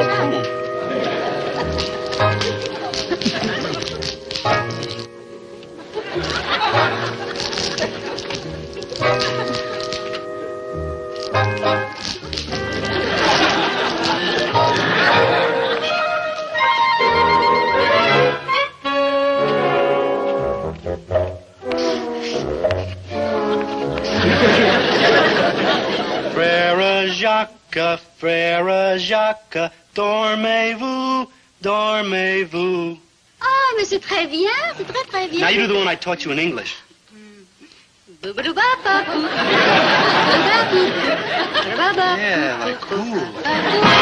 What Mr. Milfoss said really came true.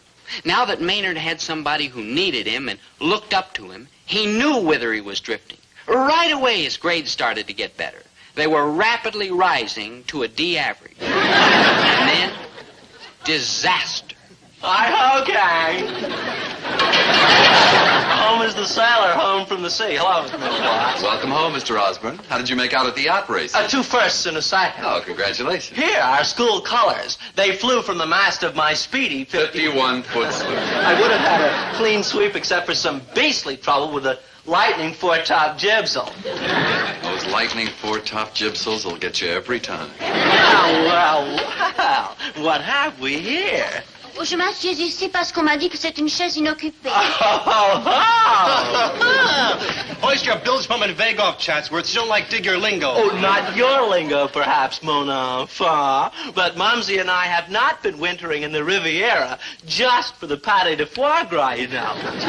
Mademoiselle, c'est un grand plaisir de vous bienvenir à notre pays et à notre école. Your hand. Je m'appelle Chatsworth Osborne Feast. Chatsworth Osborne Feast means Chatsworth Osborne the son, or in your vernacular, Junior. Oh, well, sure, everybody knows that. May we? We may. All right, my young multilinguals. Class dismissed. Comment ces Américains, n'est-ce pas? Vous parlez comme un vrai Parisien, monsieur Osborne Fils. On m'appelle Chatsworth, ma chère. Je m'appelle Françoise. Françoise Desjardins. Oh, non, Maynard. Je te demande de quelle quelqu'un qui me comprenne. Par exemple, est-ce que vous connaissez le Maynard. professeur What? de les difficiles? Francois. Aussi, Vague est-ce que vous off, connaissez Gillis, Maynard? baby. Maynard. Est-ce que vous le connaissez, Maynard? Est-ce que vous êtes Maynard, oh, bien sûr, bien sûr. Françoise Desjardins. Aussi que je l'aimais parce qu'elle était... Doom. Lost. Maynard, stop dramatizing. She's only a girl. Only a girl?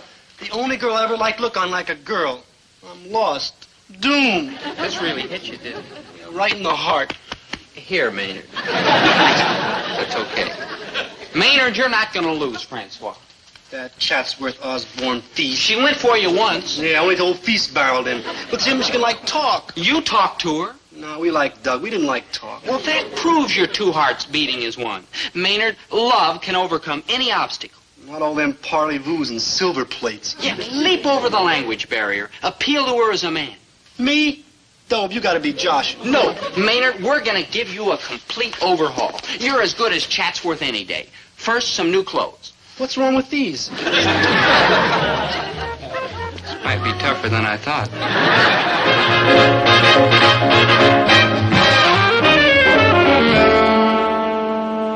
Good buddy. Do I like it to sell my platters in hi-fi gear? You like have to if you're going to have any money. But it's like losing my right arm with my beard. Maynard, no money, no clothes. No clothes, no Francois. No argument. No. Hey, like, hi, Maynard. Like, hi, Riv. You know my good buddy, Dobie. Hi, Rev. Yeah, I saw him walk by a Dizzy Gillespie album without bowing. Hey, you got some loot? Come in here for some free spinning. I came in to sell my platters in hi-fi. Oh, Pops, you been, like, drafted? No, it's like a chick. That's worse. I take it she got tipped you tapped out, true? She ain't been broken in yet. What would you do if she was a Lawrence Welk record? Drop her. Now stay out of this, Riff. She's Maynard's girl. Would you tell us how long to wait in the bus? There are more important things in life than jazz. Oh, man, like, ain't he been reported to some committee? Don't be rough, Riff. He ain't had our advantages. Maynard, hurry up and sell this stuff. This place gives me the creeps. Like Vice and like Versa. How much you gonna throw me for the whole heap? I got some sounds in there that are so progressive, nobody understands them. And, man, that preamp, it really shakes. Man, I'm gonna do you like a favor. Yeah, like how much? Like nothing. Like nothing. Like zero. Man, you're like putting me on. No, I'm like doing it for your own good. You gonna toss all this down the drain for like a 5'2" eyes of blue? I'm like ape over. Look, you're a swinging protest cat. And I protest if you quit protesting. But I gotta quit. Man, you're like flipping. Look, stay out of this, Riff. You're running a record shop, not a Lonely Hearts Club. Why don't you go find out if Dr. Schweitzer will make a house call? Now, that's silly. Oh, you're in trouble, brother. He's an advanced case. Look, Maynard, either sell the stuff or let's get out of here. Yeah, buy it, Daddy-O. I'd hate to sell it to a stranger. You know, one of them. I like losing you, man. I'll be like back. They never come back.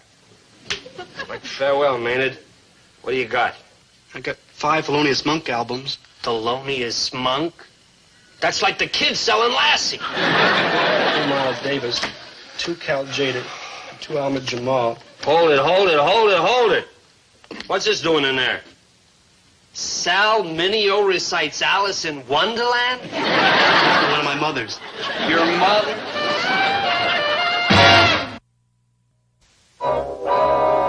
It took a lot of weeping and wailing, but Maynard finally sold his records and got enough money to buy a new sport jacket and a shirt. But that was only the preliminary. The main event was still to come, and Maynard was going to get hit right where it hurts. Shave off my beard? You've got to do it, Maynard. Show Francois that you've really become a gentleman. Shave off my beard? It's a symbol of the kind of life you're leaving behind. Shave off my beard? All right. Forget about it. Run around for the rest of your life looking like a slob. I was going to say eccentric. However... you're right, Dobie. I'm a slob. I gotta do it. Oh, you won't be sorry, Maynard. It'll change your whole way of living. They'll call you that clear-eyed, clean-cut Maynard G. Krebs. Yeah. You won't be an outsider. You'll belong.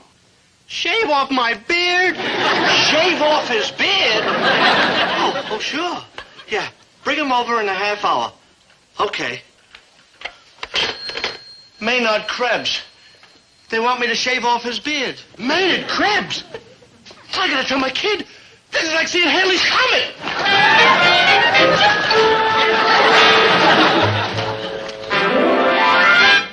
Now, relax, Maynard. Everything will be fine. Dobe, I'm scared. Now, Mr. Sneed is a very experienced barber. Aren't you, Mr. Sneed? Why, in 22 years, I haven't lost a patient yet. You hear that, Maynard? Pretty funny, huh? Good buddy, I won't like out. Maynard, now there's nothing to worry about. I'll be right here next to you. Promise? I promise. Yes. Maynard.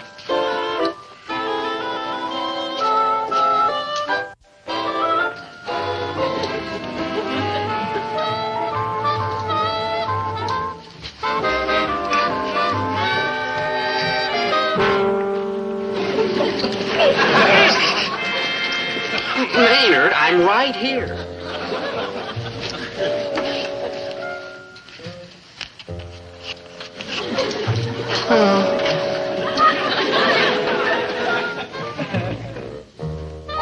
Gee, I feel like Benedict Arnold. It's for his own good. Shave him already.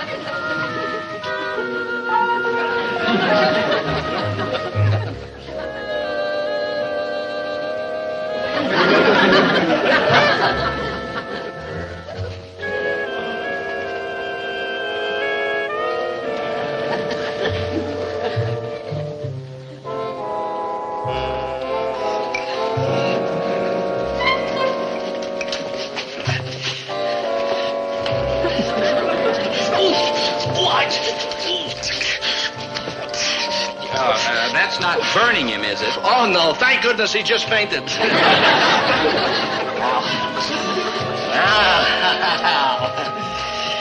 Now for the unveiling.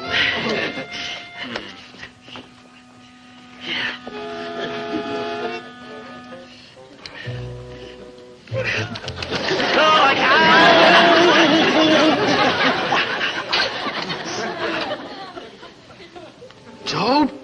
Yeah? Is that me? That's you. Ooh, I'm like beautiful.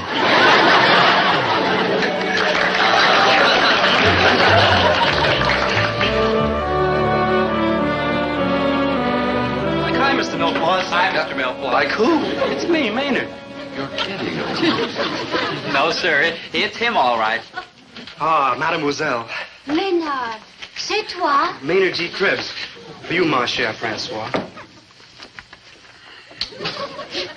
Kind of tough to do with sneakers.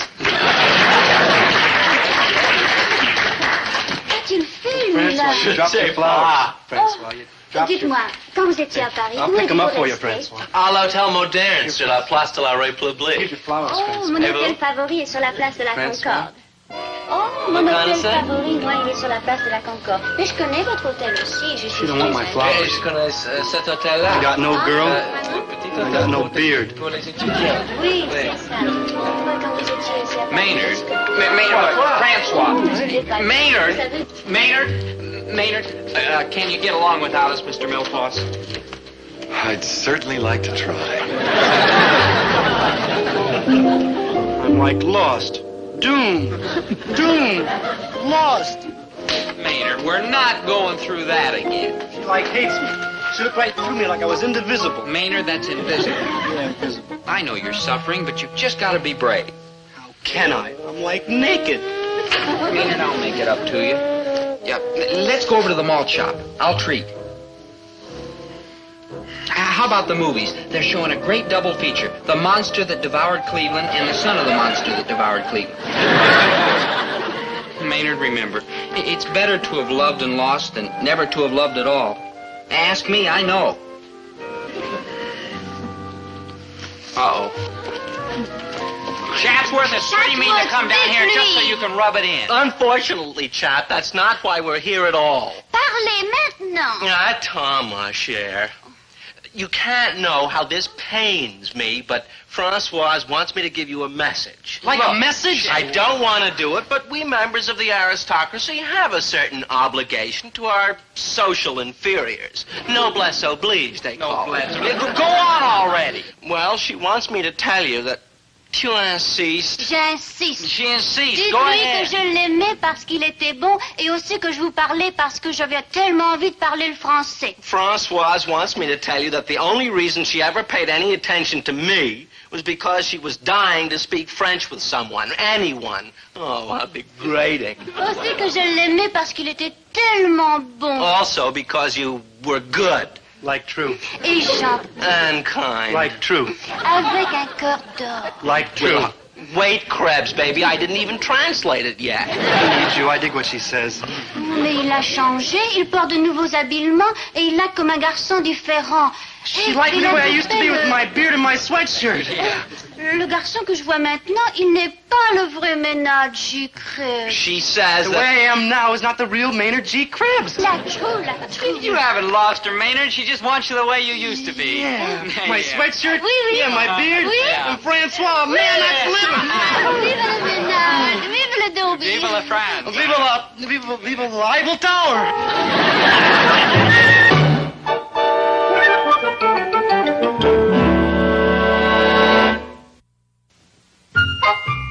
I got a letter from Francois, from Paris. Oh, that's great, Maynard. What's she got to say? I tried to read it, but, you know, she's French. Oh, well, here, maybe I can make it out.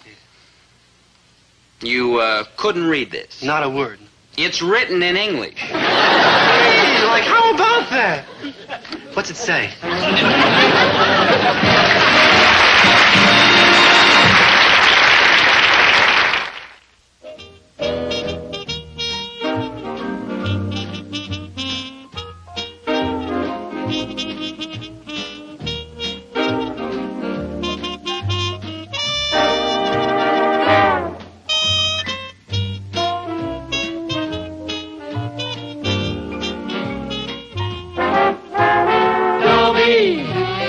Once a gal was dreamy, Dobie. Once a gal was creamy, Dobie. Once a gal to call his own. Is she blonde? Is she tall? Is she dark? Is she small? Is she any kind of dream one at all?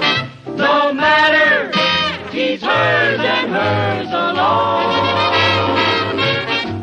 'Cause Dobie has to have a girl to call his own. Once a gal was dreamy, Dobie. Once a gal was creamy, Dobie. Once a gal to call his own. Is she blonde? Is she tall? Is she dark? Is she small? Is she any kind of dreamboat at all? No matter, it's hers and hers alone. Dobie! My name's Dobie Gillis. I'm a young man with a lot of problems. Just a couple of years ago, all I had to worry about was simple fractions and keeping my pants up and Dick Tracy and scout meetings. Now I've got to worry about girls. You know, this is better, I think. At least when I have a girl, which is practically never. Of course, I won't be worrying about girls all the rest of my life. In a few years, I'll be a grown man. Then I'll be worrying about women. And they're the worst kind of girls. I know. I found out yesterday. We were in Charlie Wong's ice cream parlor. Look, Dobie, why don't you just give up girls? Maybe I should just give up life. Say, Eldon, you work for a medical laboratory. What's a good poison to take? Oh, they're all lousy. Well, I'm not picky. Oh, take it easy, Pops. What's there to live for, anyway? Dizzy Gillespie's new album. How much can one person suffer? How much breakage can one heart take? Man, we put those words like music, we got a big hit. How much can one person suffer? Maynard. Oh, they're square but commercial. Maynard, you don't understand. I'm desperate. I'm a drained man. Just as this glass is drained, I face a future empty of a soft, feminine face. There's no girl in the world for me.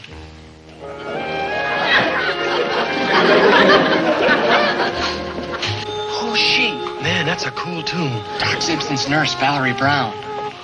Sweet Valerie Brown. First cousin to Georgia. I make deliveries to her office, and sometimes she touches my hand, and it burns. Listen, get away. Come on. Miss Brown? Yes? You know Eldon. Yes, I know Eldon. Yeah, and this is Maynard Krebs. How do you do, Maynard? Oh, man, that burns. And do you have a name? Yes, I have. Dobie Gillis. Glad to meet you, Dobie. Well, we've met. It was one night last week. You had wings and you hovered over my bed. And I heard music from 1,000 violins. Well, You're beautiful. When can I see you again? tonight. Look for me. I'll be flying low. I found her. I found her at last. What are you saying? She's about 25. You'd be like your math teacher. You don't dig it, do you? There's no love in this life greater than the love for an older woman. I think I'll marry her. Marry her? You mean like what happened to your mother and father? Dobe, you need a new set of plugs. She doesn't even know you're alive. She'll know. Just wait and see. Say, when do you make your next delivery to Doc Simpson? 4 o'clock. I'll do it for you. Take the afternoon off. You his friend? Yeah. He needs friends.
She just looked at me. The second time she looked through me. The third time she laughed.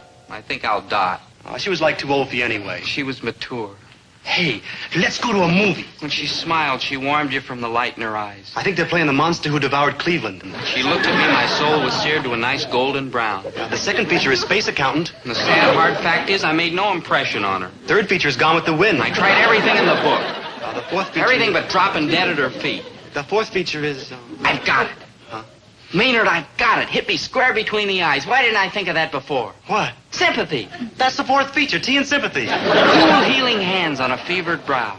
Her hands, my brow, my Valerie. Yeah, the fifth feature... Maynard, I'm going to get sick. Oh, not here. I'm not just plain sick. Real fancy sick, like half dead. So her heart can go out to me in sympathy. Man, your needle's like Slip the Groove. From sympathy to love is only a hop, skip, and a jump. Let's go. Hey, the fifth feature not is... to the movies, to the library. I've got to get sick. In the library? Research, Maynard. When you've got an ailment, there's nothing like knowing the proper symptoms. You like rickets? Shh.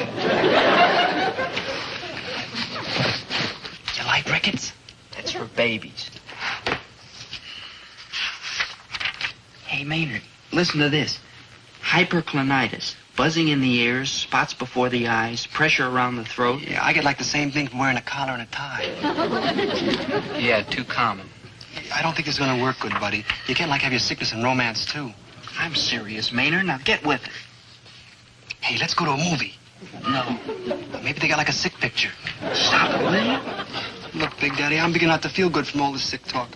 Find me something serious and you can go home. I don't want to go home. I want to go to a movie. Maynard, I've got to get sick. Bubonic plague!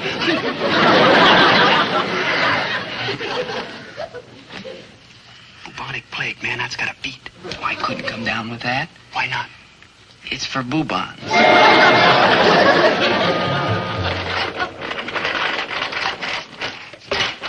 Measles, mumps, migraine, melancholy baby. Hey, Maynard, listen to this. Citroniosis. Yeah, good sound. A rare blood condition. Good lyrics. The cause is unknown, possibly spread by ticks. What's the melody? Symptoms. Peculiar reddish complexion, shortness of breath, general weakness.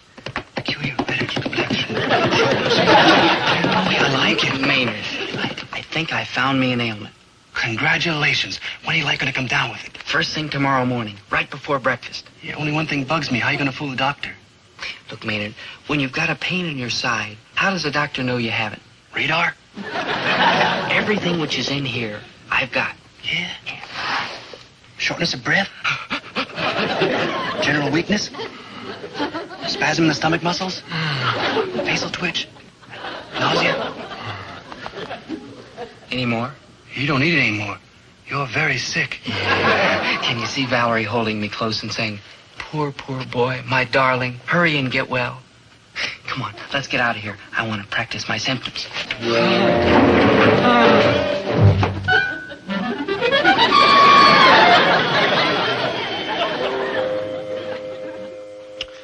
To be sick when you're in the best of health isn't as simple as it appears on the surface to be. The first hurdle was my mother. I didn't anticipate any problem here at all.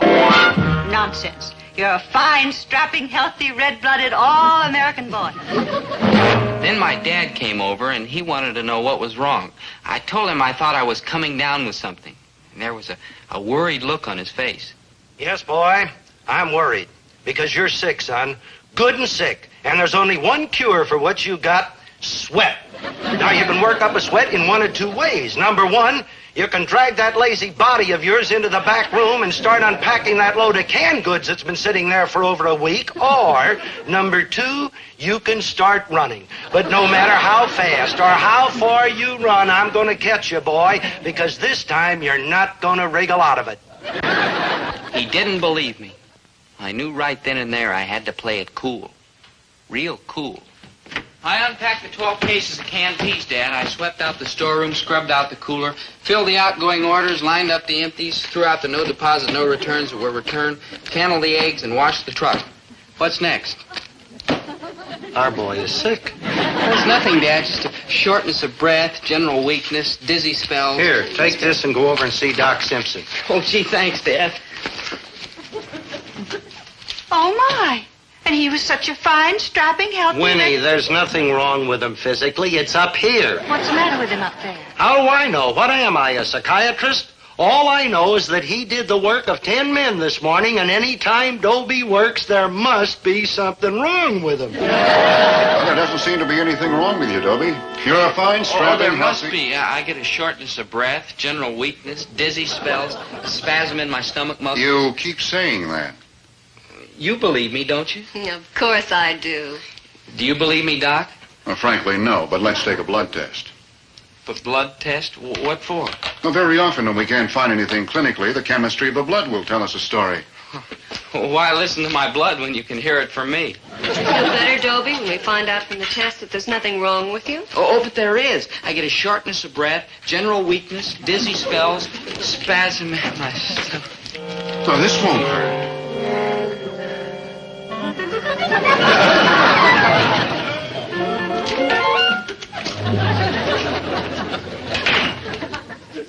Maynard, what are you doing here? Waiting for Dobie. What's he doing here? What are you doing here? I came to pick up something. So pick it up.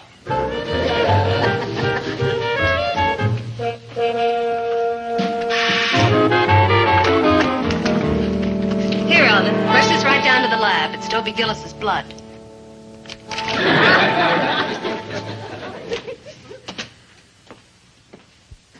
How do you feel? Don't stop. I think you better go home now. Don't stop. Dobie? Darling. Now, come on, get up. When that blood test comes back negative, You mean you took a sample of my blood while I was out cold? It's already on its way to the medical laboratory. Don't you worry, you'll be fine. I will? Of course. But I can't be. I know my own symptoms. Shortness of breath, general weakness. The blood never dizziness. lies. Never? Never. But supposing it comes back positive. It won't. If it's supposing it does. Well, then we'll find out what's wrong with you and we'll make you well. Will you care? Of course, I'll be thinking of you all the time. Now, come on, go home. And don't worry. And I'll fly over your bed again tonight. Fly low. Very...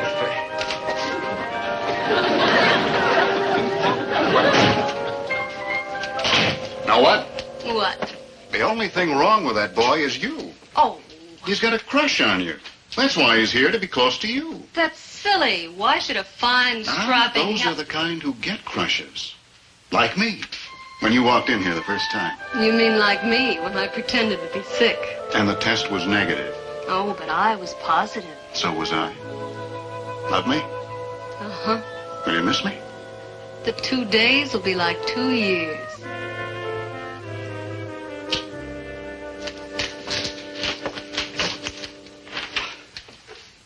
Keep away from that boy while I'm gone. I don't like the way he looks at you. Oh. Goodbye, darling.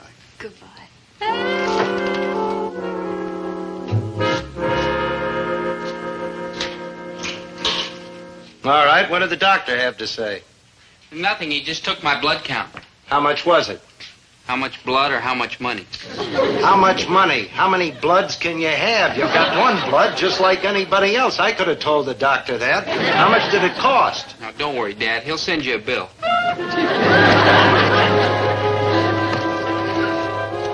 I gotta kill that boy. I just got Now, Herbert, Dobie's a wonderful boy, and you know it. He's a wonderful boy. He's a wonderful human garbage disposal. That's what he is. There's only one thing keeps that boy from being a genuine, all-out juvenile delinquent. He's too fine. He's too lazy. There are no delinquent juveniles. There are only delinquent parents. We shouldn't think of him as a child. We should be modern and progressive. We should take the psychological approach. Do you know why Dobie runs after girls all the time? No, I got a pretty good idea. Have you seen some of those girls he's running after? He'd be out of his mind if he didn't chase them. Why, if I were just a few years younger, I'd still be chasing you. And that is a very good idea. Don't change the subject. This is important. The reason that Dobie runs after girls is that he needs love. You have been reading those magazines again. Which magazine? You know which magazines. Those women's magazines. Dobie needs love. Dobie needs a shot in the head. That's what Dobie needs. I should have clobbered that kid the first time he got out of line. And you know, I never laid a hand on that boy. Not once. Oh, why didn't I? Because that's primitive. Primitive? Listen, my father clobbered me, but plenty. All week long, we went around the store liking each other. Nothing was said. And then on Saturday night, when I got ready to take my bath, he called me over and he ticked off everything I had done wrong on Monday, Tuesday, Wednesday, Thursday, and Friday. And then my father did his duty. He took me down in the basement and he gave it to me. And did it ruin my life? Did it make me a criminal? No! I am a solid citizen. I am a down-to-earth, middle-of-the-road, stable, solid, level-headed, even-tempered, mature, conscientious. I rest my case.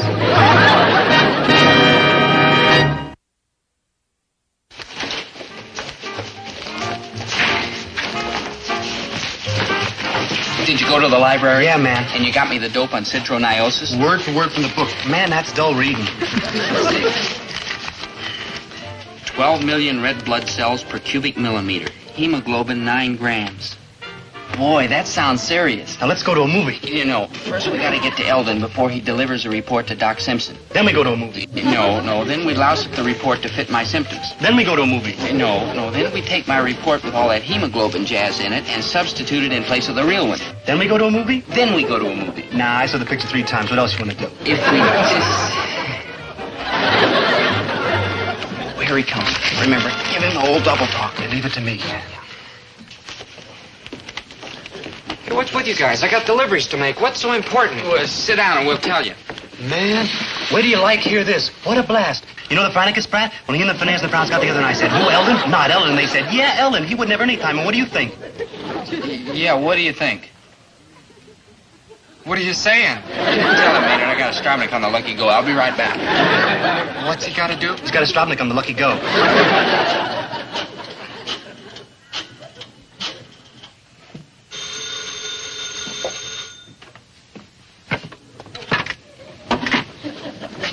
I said, who, Eldon? Yeah, and he phoned for you, Eldon. For me? What are you saying? Nobody knows I'm here. It's a girl. Really? What a voice. Is Eldon there, please? Would you be kind enough to call him to the phone? Thank you so much. Really? Mm-hmm. Oh, man!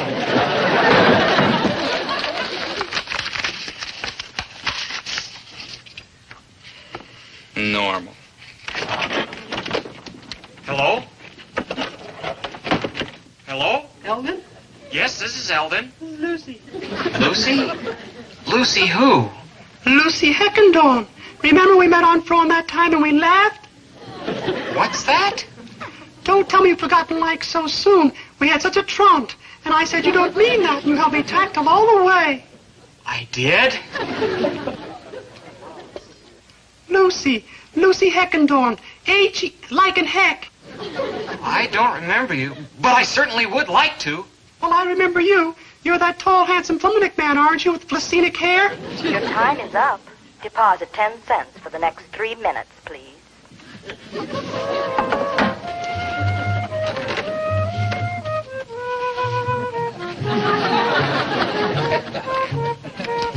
Hey, hurry up, Dobe. The operator wanted some more coins. All finished. Oh, and just in time, too. Who was it, Eldon? A girl. A girl? Met her at a party once. She remembered me as a tall, handsome Fleminick man with Flacenic hair. What kind of hair? You wouldn't understand. So on!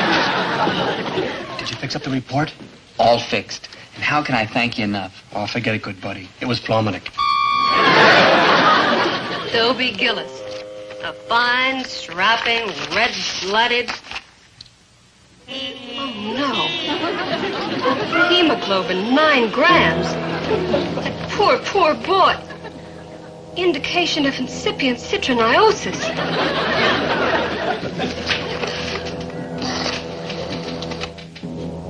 Operator, this is an emergency. Get me the health department, quickly. Citroniosis. That's the most contagious disease known to man. We must quarantine the boy. We must quarantine everybody he's come in contact with. No, I don't know where he is. Isolation? If I get my hands on him, I'll send him to Madagascar, let alone to the Board of Health. Listen, you better open my store or I'll sue the city. There's nothing wrong with my boy, and what the heck is this whatever you said? Oh, yeah? Well, listen, you just better open my store, that's all. Whatever he said. And he was such a fine, strapping, healthy, red-blooded... All-American dodo. My own flesh and blood closes my store. I wonder if he's really sick. Of course he is, and we have to find him. We? The whole police department's out looking for him. Do you know what our little boy has done? He has caused a panic. I hope he doesn't catch cold on top of everything. I'm calling Dr. Simpson. It's very urgent. When did he leave? Oh, thank goodness. Goodbye. Dobie! Oh, I don't feel well. Stay where you are. Don't move. Huh? You're very ill, Dobie. Oh, did my test come back? What did it say? I told you I didn't feel good. I've been away all day worrying about myself, wondering what the result of my test was, hoping that I would feel your cool hands on my hot head. Don't come near me, Dobie. Why, darling? You have a very serious ailment. I have? Extremely serious. What have I got? Citroniosis. Really? Let's stay where you are. Valerie, my Florence Nightingale, what's wrong? You're contagious. I'm what? Oh, now, don't be frightened, Dobie. The police will be here soon. They're going to put you in isolation. Dr. Simpson will do everything he can for you. The police? Isolation? What for? I'm a fine, strapping, healthy, red-blooded, all-American boy. Oh, here you are. Oh, wait, this is all a mistake. I'm normal. Come along, son. You'll have the best of care. I've got a boy your age. He's a fine, strapping, healthy, red-blooded. Goodbye, Dobie. You'll be all right. Hey, I'm all right now. I haven't got anything. Come along, son. Wait, better fumigate this room. Look, ask Maynard. Ask the medical laboratory. I don't feel good. I know. I'm not going anywhere. Take your hands off me. This is a free country. No. Don't you worry. They might find a cure for it one of these days. What are you talking about? I got nothing to cure. Miracles happen every day. Look at penicillin, the race between aspirin and bufferin. I won't go. I won't. Jim! What's going on here? I'm being railroaded, Doc. Let the boy go. Let him go. He's sick. I'm his physician. I'll take the responsibility. Okay, you're the doctor, but let me warn you, he's got to be in isolation. I'll take care of it. So long, son. Research goes on day and night. Same age as my boy. Stay away from Dobie. He's got... I know what he's got. I just came from the lab and saw the report. The real report. Then you know about me and about... You want to know something, Dobie? I've got the same thing you've got. Only I got it first. Okay, Dobie. You're cured. Don't worry, Dobie. You'll find a girl. Yeah, that's what they keep telling me. So how come I never find one?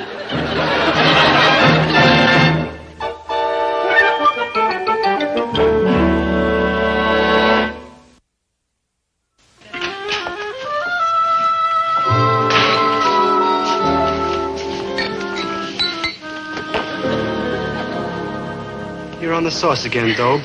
What's the matter, good buddy? Same as always. No girl. All that research we did, wasted. Valerie loves Doc Simpson. Oh, cheer up, Big Daddy. You'll get a girl, and that old bluebird of happiness will, like, fly again. Never.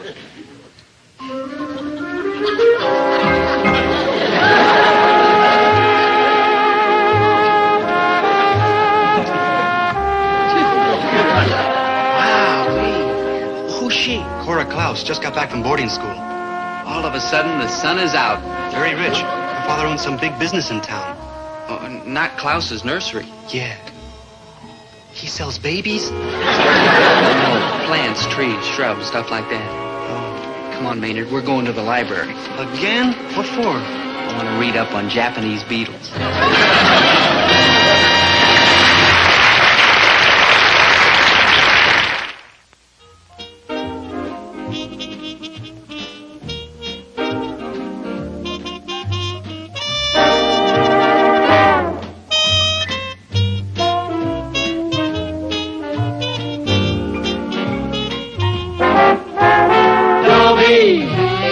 Once a gal was dreamy, Dobie.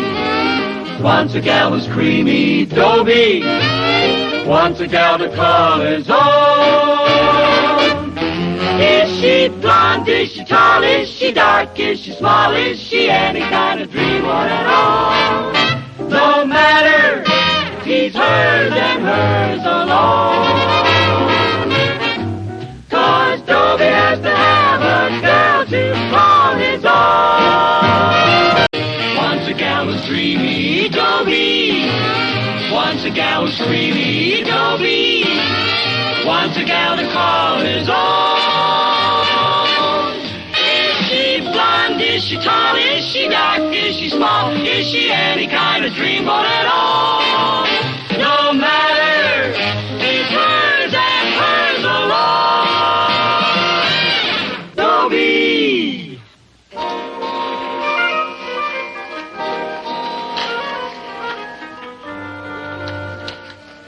I'm picking flowers for my girl, Arabella Parmalee. Ah, lovely Arabella. What could be more fitting? I mean, Arabella's a flower herself. Her skin is like a rose petal. Her eyes are like delphiniums. Her two lips are like tulips. Her hair is...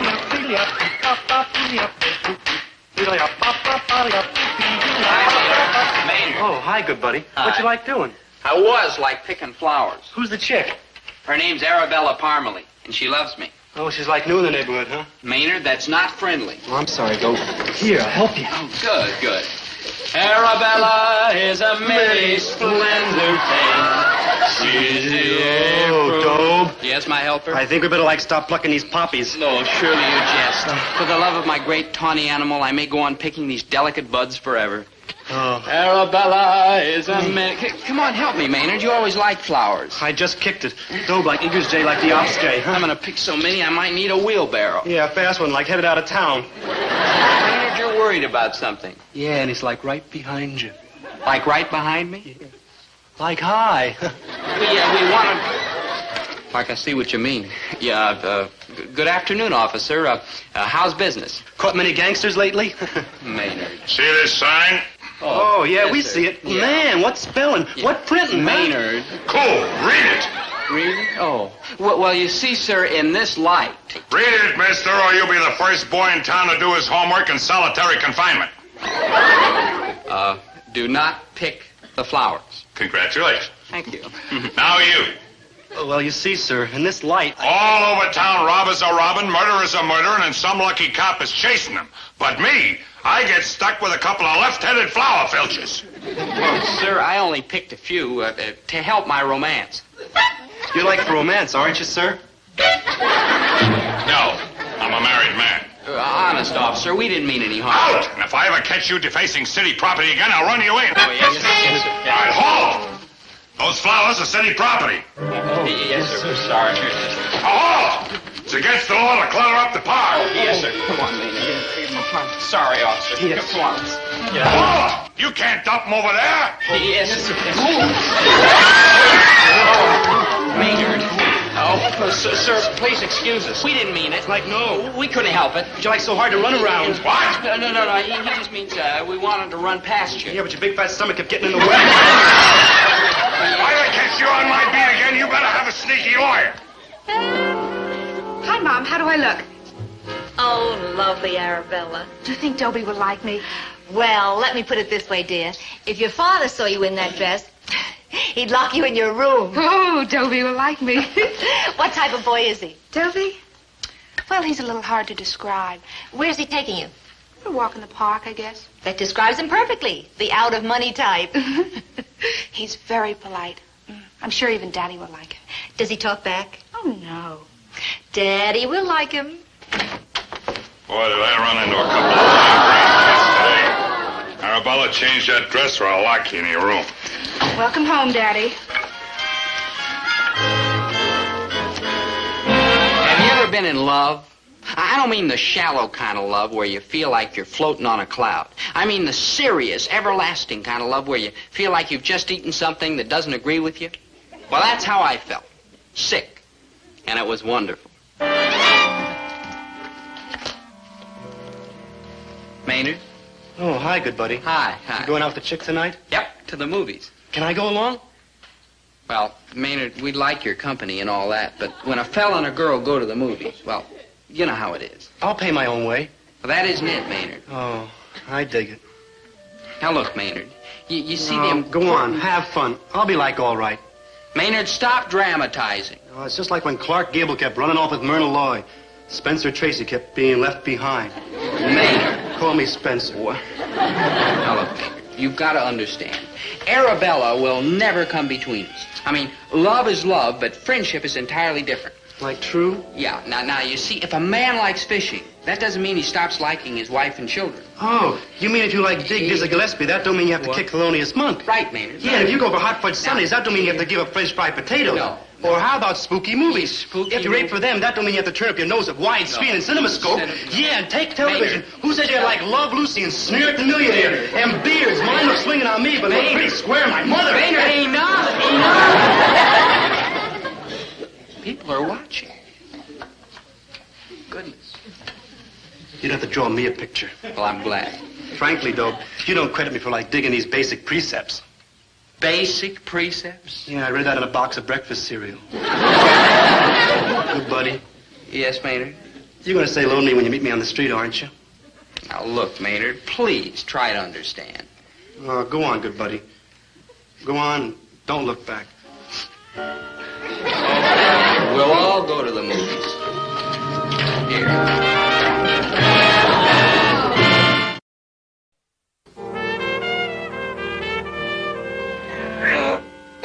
Wish that Dobie would hurry up and get here. He's late. Oh, my feet hurt. I won't be able to make that Bison Lodge meeting tonight. Hurry up with that water, will you? I wouldn't mind getting my feet sore chasing after some real crooks. But it's pretty aggravating just chasing around after a couple of kids. Arabella, if I ever find you hanging around any teenage characters like that, I'll put you on bread and water for a week. How many banks did they knock on? How many heists did they pull? Please, Edith.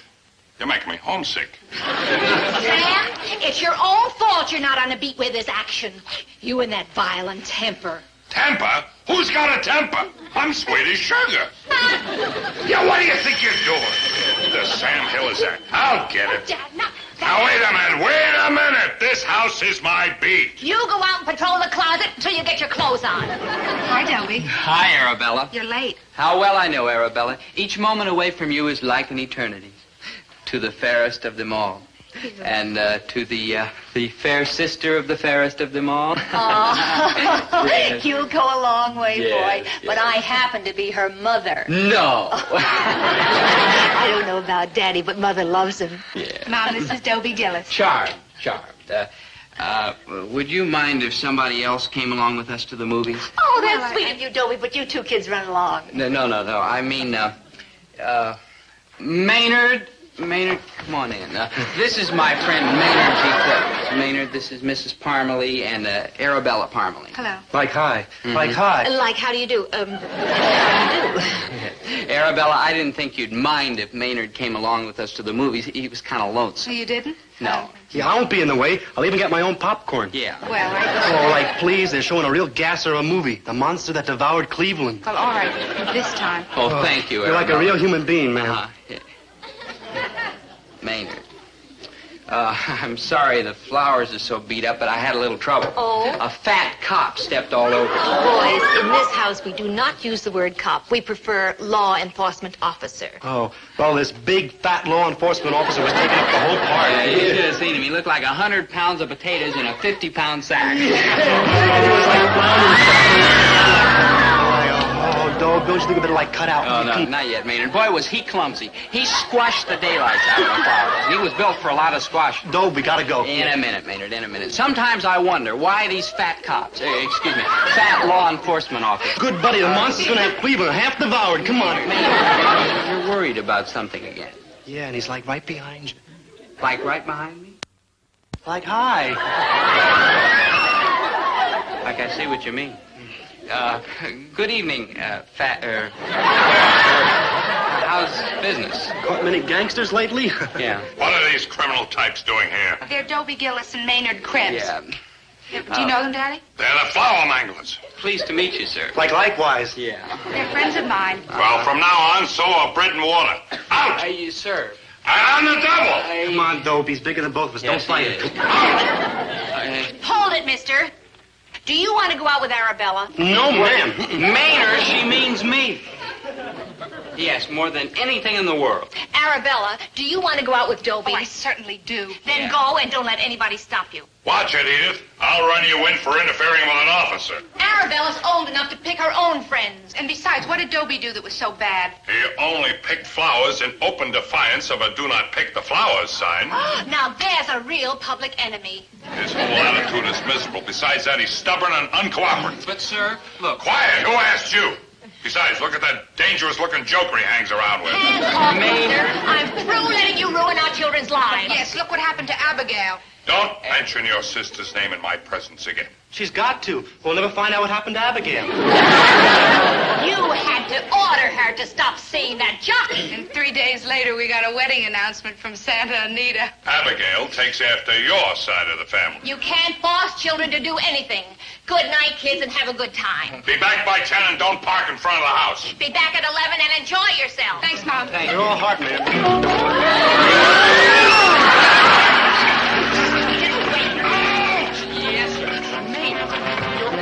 That was my introduction to Arabella's father.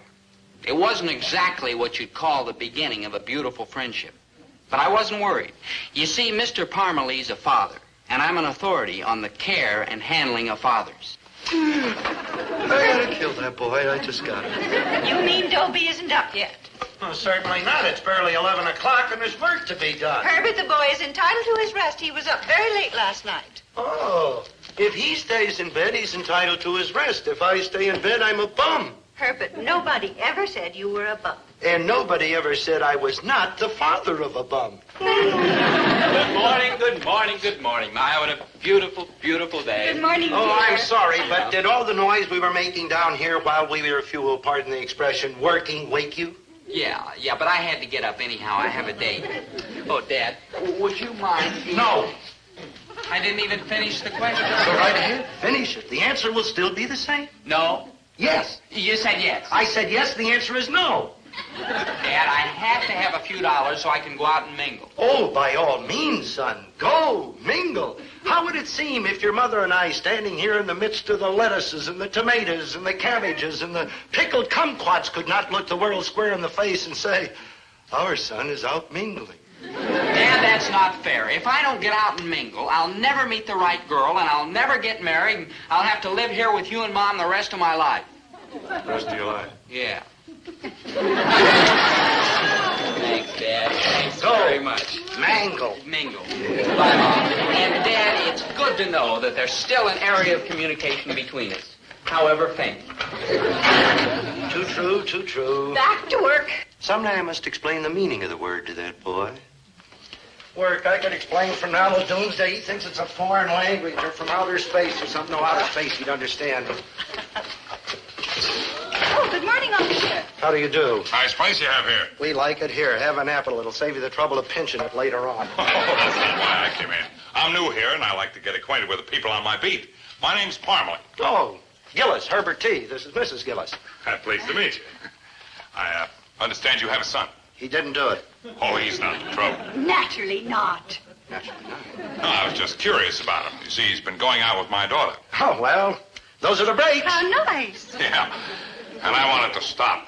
May I ask why? I'm her father, and I want it to stop. Are you implying that our son isn't good enough for your daughter? Now, just a minute, mister. This is America, and my son can go out with any girl he wants to, even if she is related to you, which is what makes her stupid enough to go out with a kid like Dobie in the first place. My daughter is a very fine girl. Dobie is a very fine boy. Arabella is sweet and kind and sensitive. Dobie is sweet and kind and sensitive, too. Arabella is ambitious and hardworking. Dobie is sweet and kind and sensitive. If you don't want them going out together, why don't you tell her to stop seeing him? Well, I can't, you see. Arabella's kind of high-strung, and she might get the feeling that she was being pushed around. Well, that's your problem, Sherlock Holmes. Now, look, Mr. Gillis, Mrs. Gillis, we're grown-up people. Well, some of us are.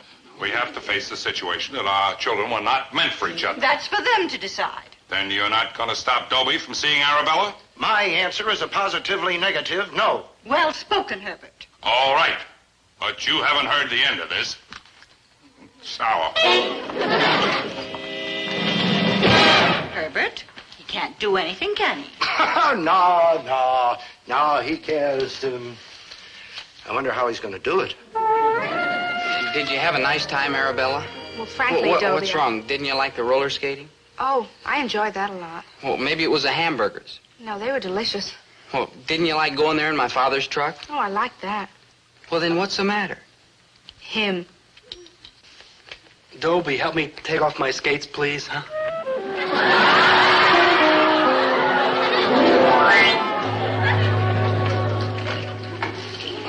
Oh, Sergeant Friday. Let's have a little respect for the law. You are getting as little as possible. You'll be laughing from the business side of a cell when I turn you in for violating Ordinance 308. Oh, come off of it, Waldo, before I turn you in for loitering inside a policeman's uniform.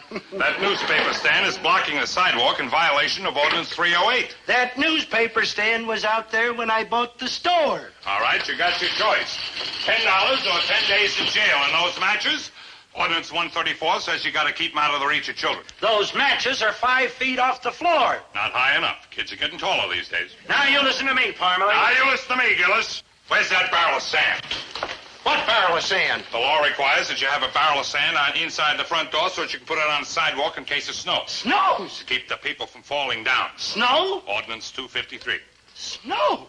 It is 96 degrees in the shade outside. All over town, people are falling down from the heat. You can't be too careful. The weather's very changeable these days. Now, you get that sand in by tomorrow. You have the shelves fixed for those matches. You bring in that newsstand. Or would you rather order your meals by banging on the bars with a tin cup? By tomorrow? I can't do all that. Oh, I get it. Call off Dobie. Now you're thinking. I'll be back in the morning.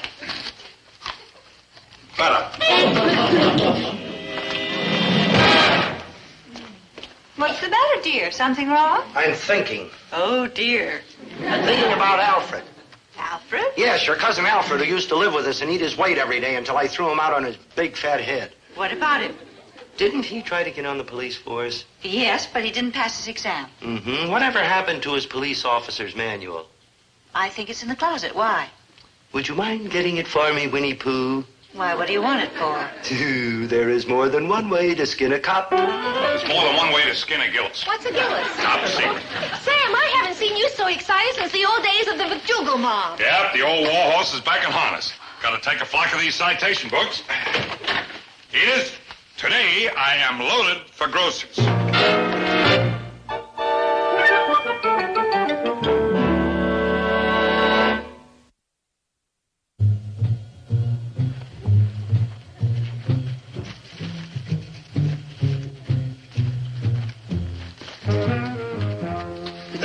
Like, hi, good buddy. Oh, hello, Maynard. Where you like going? Yeah, nowhere, Maynard. I never been there. Can I go with you? Yeah, some other time, Maynard.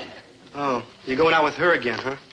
Now, look, Maynard. Go ahead. I'll get used to being lonely. Now, Maynard. After a while, I probably won't even cry much. Maynard, that's silly. The world is like loaded with us lost souls. Maynard, don't talk like I'll live all alone, like a helmet. Maynard, that's Herman.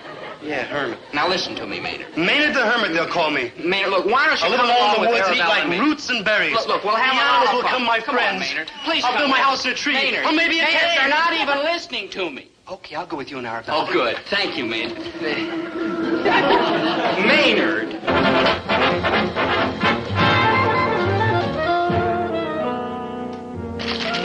didn't bring the newsstand in, huh? Nope. You didn't put it in the barrel of sand? Nope. And you didn't fix those shelves for those matches, huh? Nope. All right, Gillis, if you want to play rough, that's the way it's going to be. I'll hit you with every violation of the book. You got an alarm bell on your freezer? Nope. Violation. Have you had your scales checked in the last 2 months? Nope. Violation. Have you had your cash registers checked in the last year? Nope. Violation. Have you had your electrical wiring fixed? Just a minute, Parmalee. I happen to have some reading material of my own here. Oh? Police Officer's Manual. Minimum standard of physical fitness for police officers. How much do you weigh? None of your business. Just a minute. I am a taxpayer and your employer. Therefore, I have a right to know. How much do you weigh? Oh, about 165, give or take a few pounds. How many? 58. And that's better. What is your waist measurement? Close to 34. How close? 44. You have a very cute figure, Parmalee, but it is just about 10 inches and 58 pounds too cute. Come on, whoever pays attention to those measurements? I do. And I also happen to have the telephone number of the police commissioner. And it says right here, officers who do not meet the minimum standard physical requirements shall be subject to instant dismissal, section 921. Gillis, one of these days. Oh, the commissioner's going to get a great kick out of this. You wouldn't. You would. Just a minute. How many times can you touch your toes? Touch my toes, are you kidding? Police regulations say 20 times. Now. Oh, now, wait a minute, Gillis. I wonder who the new cop on this beat is going to be. I'm touching. You're touching? I wonder if it says anything in here about cops who can't get over their stomach. Oh, you're touching your toes. And we are being protected by you. Crazy. How about some push-ups? Oh, now, Gillis. Mr. Gillis, employee. Regulations say 10 push-ups. I'll get my uniform dirty.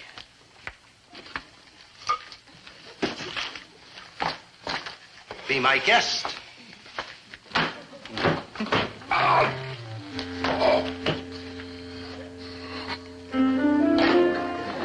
One. Two. 2.5. All right, Gillis. What do you want from me? Simple justice. Just let my store alone. Never. I'll turn you into the police commissioner. I'll turn in these citations. And we will both go to the bottom together. That's the way it's gotta be. Now, just a minute. You can't push me around, Buster. I happen to be a veteran with the Good Conduct Medal and a taxpayer and a member of the Benevolent Order of Bisons. So am I, a charter member. You're a bison? Chapter 62. Oh, chapter 47. Brother Bison. Brother Bison.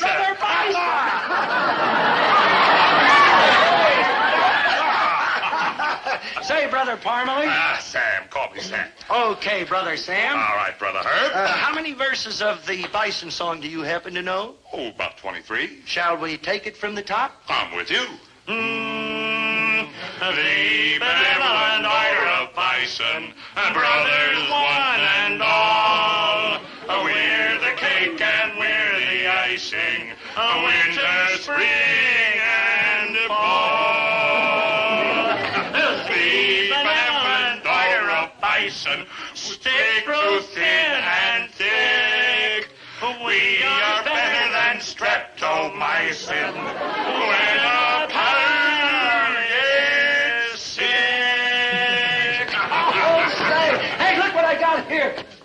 Our new ceremonial helmets. Got them at the live feed last night. Hey, how about that? And on top of everything else, our kids are crazy about each other. What a break. I'll break this over your head, Dobie Gillis. I didn't have the heart to leave him, Arabella. He was all alone. I'll go for him, a good buddy. Just forget about me. Maynard, come back. You'll have to choose between us. But he was so lonely. That does it. Out! Please, Arabella, please. Out! All right. My friends aren't good enough for you, then neither am I. Out! Out? Out!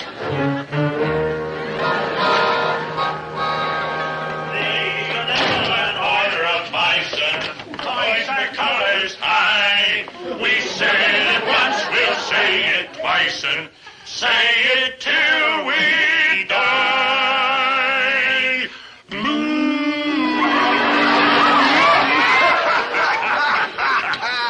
Arabella, if you want to go out with Mr. Gillis' son, it's all right with me. Son, she's a fine girl. And if he's anything like his father, I order you to marry him. She's stuck up. He is inconsiderate. She's insensitive. He's terribly impolite. Now, just a minute. Nobody can talk to Dobie like that except me. You got a nerve talking to my daughter that way?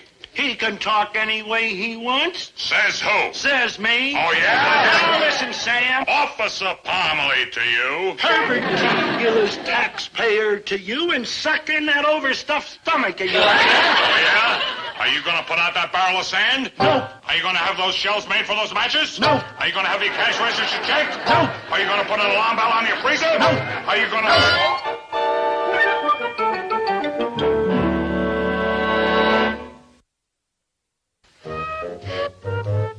Hey, Dobe, let's say we ankle it over the playground and toss a baseball around. No, we'd better not, Maynard. We might break a window or something. Yeah. How about some tennis? Regulations say you have to wear tennis shoes. Regulations? Yeah. Stuff like that never used to bother you before. What happened? I turned chicken. Why? Him.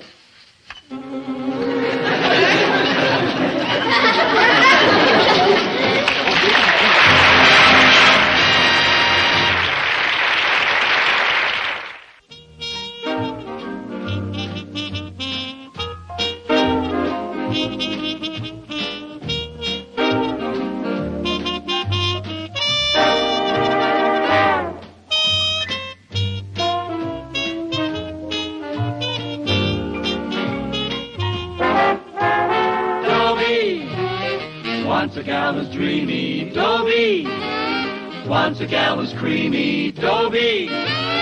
Once a gal to call his own.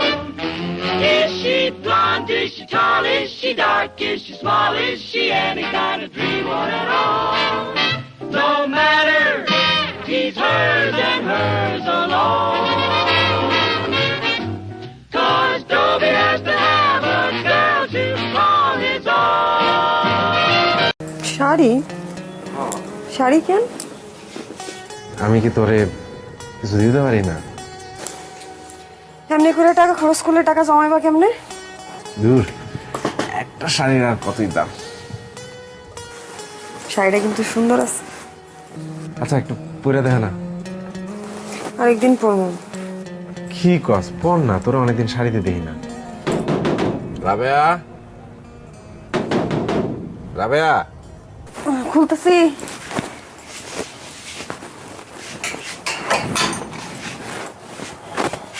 ঘুমাইছো? অনেকক্ষণ আগেই ঘুমাইছে।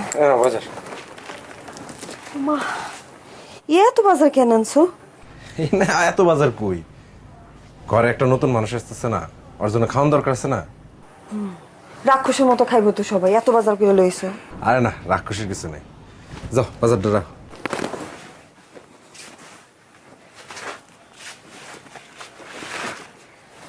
আমি চিন্তা করছি কি, ধার কর্জ করে হইলেও টাকা পয়সা জমা একটা সেকেন্ড হ্যান্ড মোটরসাইকেল কিনবো।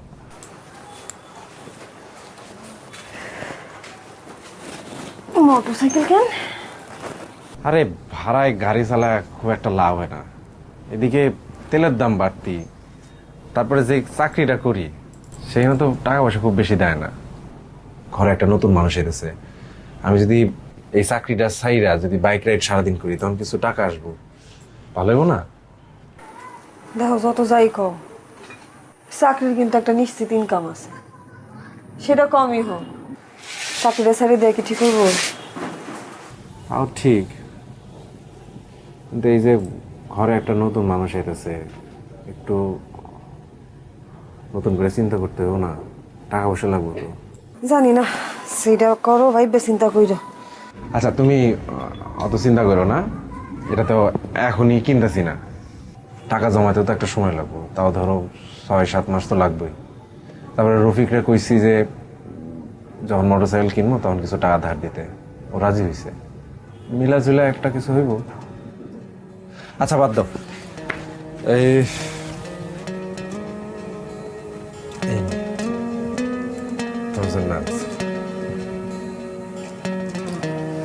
শাড়ি? শাড়ি কেন? আমি কি তোরে কিছু দিতে পারি না? এমনি করে টাকা খরচ করলে টাকা জমাইবা কেমনে? দূর, একটা শাড়ির আর কতই দাম। শাড়িটা কিন্তু সুন্দর আছে। পছন্দ হয়েছে তো? আচ্ছা একটু পরে দেখা না। আরেকদিন পরবো। কি কস, পর না, তোরা অনেকদিন শাড়িতে দেখি না। শরীরটা ভালো লাগতেছে না। বেশি খারাপ লাগতেছে? আরেকদিন পরে দেখা। আচ্ছা ঠিক আছে, তাহলে খাবার দে। ও কি খাইছে? কি রে বাপ, আরে কি মশা রে।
Alo chú Quảng à? Chú Quảng ơi, chiều tối tầm từ giờ đến tối chú anh ở đấy không? Ở chỗ làm không? Ở nhà không ấy? Từ giờ đến tối chú có ở nhà không? chị con sang, cái máy tính của con nó đầy dữ liệu rồi. Giờ chị con sang để cóp cái máy ảnh sang ấy. Nhưng mà chú đã cóp lên driver đâu? Chú đã đăng lên driver đâu? Thế để chị con sang để máy tính nó hết rồi ấy. Nó hết gì nhỉ?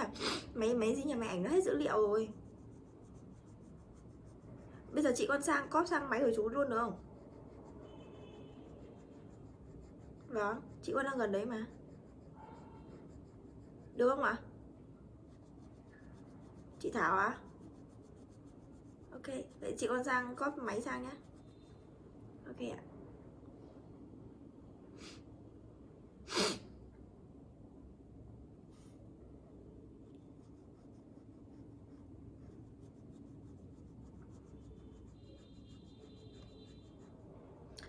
Ê, em vừa bảo là chị đang ở gần đấy ấy. Thì chị cứ sang đi nhá, xong rồi đến chị ghi là tí em gửi cho chung cư U Siêu. Thì chị đến đấy ông chị bảo là máy tính của em nó bị hết dung lượng rồi ấy. Mà chưa cóp lên driver lên là chị đang tiện đấy, chị sang đấy cóp luôn nhá. Tại vì máy ảnh của chị cũng hết đấy. Tầm 7 cây.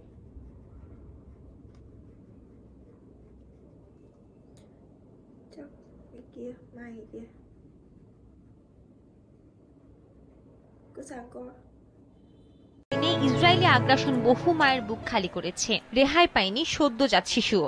চলমান সহিংসতায় প্রায় অর্ধশত শিশুর ঠিকানা হয়েছে কবর। হাসপাতালগুলোর দৃশ্য আরো মর্মান্তিক। মৃত্যুর মিছিল দীর্ঘ হতে থাকায় স্বজনহারাদের আহাজারিতে ভারী হয়ে উঠেছে বাতাস। আর আহতদের মধ্যে মৃত্যুর সঙ্গে লড়াই করছেন যারা, তাদের আর কি বেরহম, নির্লজ্জ, বেহায়া জালেমগুলো হাসপাতাল পর্যন্ত রেহাই দিচ্ছে না। কিছুই করার নাই গো কাকা। কিচ্ছু করার নাই? কি আর করার থাকবো কন? দুর্বলের মায়ের খাওয়াটাই নিয়তি। দুর্বলের পাশে কেউ থাকে না গো কাকা। হ্যাঁ ফজলে মিয়া, ভালোই বলছো তুমি। দেখো না সারা বিশ্ব কেমন একদম চুপচাপ নিশ্চুপ হয়ে আছে। সবই সার্থক গো কাকা, যে যার ধান্দায় আছে।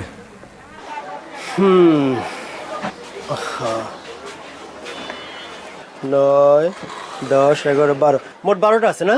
বিকালের মধ্যে পাবো তো? সন্ধ্যার দিকে আসেন।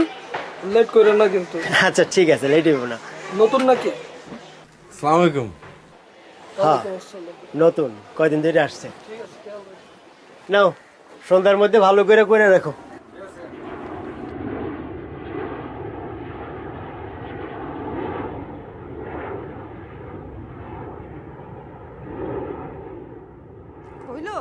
হ্যাঁ তাড়াতাড়ি আসো, বইসা আছে তোমার জন্য। আইতেছি। কি রে বাপ, খিদা লাগলে খায়া ফেলবি, আমার লাগে বয়া থাকবি না। কত কথা শুনে।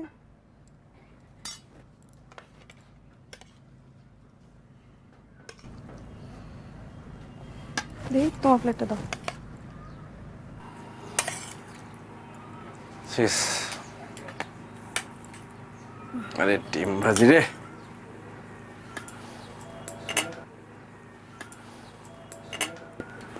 তুমি নিলে না? আমি পরে খাবো। পরে আর কি খাবা? আমি সবজি দিয়ে খাবো না, আমি ডিম দিয়ে খাবো। কেন বাপ, সবজি খাবি না কেন? সবজি না খাইলে বড় হবি না, বুদ্ধি হইব না। হ্যাঁ কর, মুখ খুলে না দেখছো? আর স্কুলে ভর্তি করাই দেওয়া দরকার না? হ্যাঁ দেওয়া তো দরকার। তো মাত্র ঢাকা শহরে এলাম, স্কুলে ভর্তি করালে তো একটু টাকা পয়সা খরচ হবো, টাকা পয়সা জোগাড় যন্ত্র করতে হবে না? সামনে একটা স্কুল আছে, আমি গেছিলাম, আমার মনে হলো যে ওখানে খুব একটা খরচপাতি লাগবো না, ভর্তি করাই দিই। আরে ঠিকঠাক মতো খোঁজ নিছো? মানে ভালো হইব? ভালোই তো মনে হইল। দেখো তুমি যেটা ভালো মনে করো। সারাদিন তো টোটো করে ঘুরে বেড়ায়, কই কই যায়, কাগো লগে মিশে, কিছুই তো জানি না। আর এখানে তো কারো চিনিও না। কি রে বাপ, ঢাকা শহরে এসেই দেখি বন্ধু পাতায় ফেলছিস। তা একটু পড়াশোনা করতে হইব না? হ্যাঁ, করতে হইব তো। এই যে তোর পুরান স্কুলের যে বইগুলো আছে ওইগুলো নিয়েও তো একটু বসতে পারস না? জিগাও তো পড়ে কিনা। আমি পড়ি তো। আবার মিছে কথা থাবর তুমি। থাক, তুই এখন খা। আজকে আমি তোরে নিয়ে পড়তে পাবো, ঠিক আছে? হাকর, মুখটা খুলে না। হাকর, বাহ, পানি নিয়ে আসতে। এটা হইতেছে কাজের আনন্দ, নবকৃষ্ণ ভট্টাচার্য। মৌমাছি মৌমাছি কোথায় যাও নাসি নাসি, দাঁড়াও না একবার ভাই। কি রে, এখনই ঘুমাস কেন? একটু পর। ওই ফুল ফোটে বনে, যায় মধু আহরণে, দাঁড়াবার সময় তো নেই। এত হাই তুলতেছিস কেন? বাকিটা কালকে পড়ি। কালকে পড়বি? পড়তে বলেই ঘুমাহে না? আমি অনেক পড়ছি। আবার কই দে, পেন্সিল দে, আমি তোর এই শব্দ অর্থগুলো লিখে দেই, এগুলা মুখস্থ করবি। তুমি দোকানে যাইবা না? যাবো তো, আর একটু এগুলা দেখা দিয়ে যাই। এগুলা তোর বাসার কাজ, ঠিক আছে? এগুলো মুখস্থ করবি। যে আহরণ মানে হইতেছে সংগ্রহ করা। আহরণ মানে কি? সংগ্রহ করা। সংগ্রহ করা। তারপরে হইছে Sợ à. Mình tự giấu đi mà. Hại vậy. Chết mất. Cô sinh viên.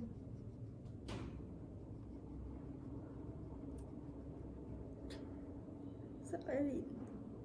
Thảo mày mới dùng ok không?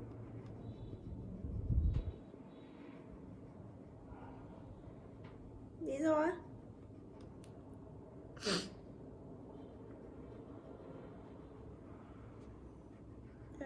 Ít mắt nó thế, dùng máy cảnh hồi trước.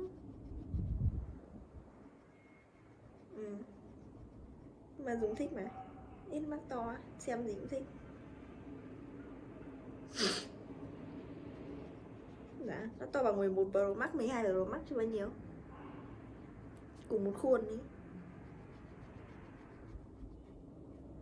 Sợ à, thôi, chê.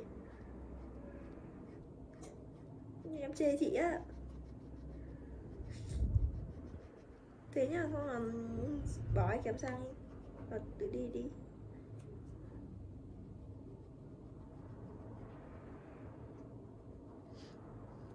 Bỏ như rồi, nó nói anh có anh bảo cho. Dùng đi.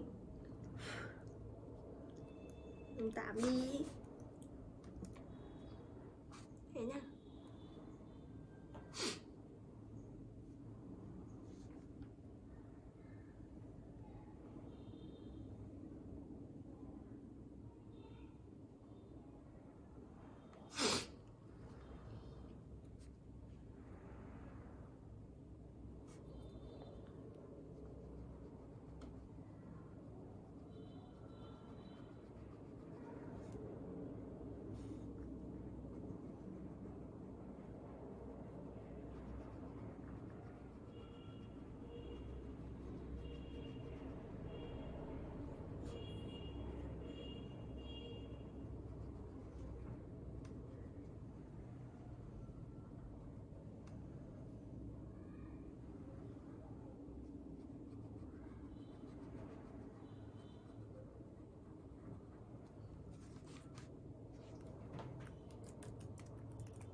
cái máy tính của con nó bị đầy mấy cái video trượt vào ấy, nó đã ấy đâu, nó bị nhiều quá ấy.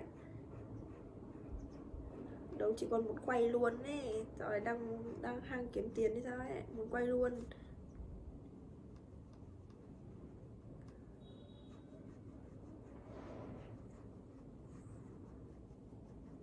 Để con bảo xem, tại vì đang gần đấy, chị con đang chơi gần đấy. Vâng, ý là đang chơi gần đấy, đang ở đấy. Vâng, để con bảo.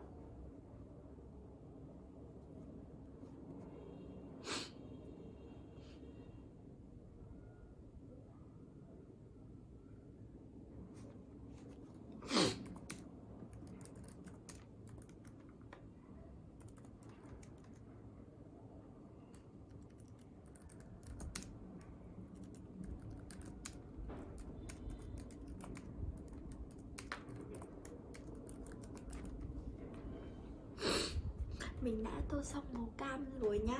Và tiếp theo thì mình sẽ lấy màu xanh đậm, xanh lá đậm để tô bức tranh nhá.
Sao vậy men?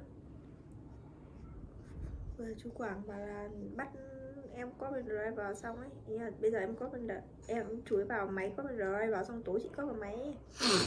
Em bảo là chị đang ở gần đấy, ý em nói thế. Thế bây giờ chị nhắn đâu, chị bảo là con đang ăn sinh nhật bạn gần đây thì tầm tối con mang lại mày sang con copy nhớ, và thế nhắn Zalo ấy, hỏi xem nào.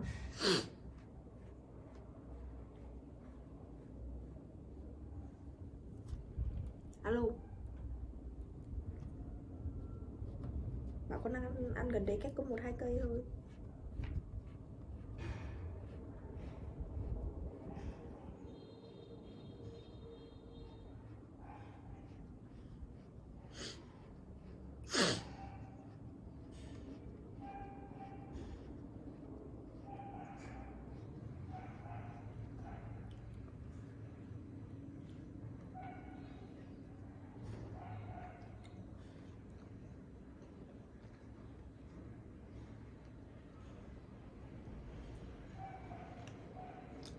Nhắn Zalo chưa?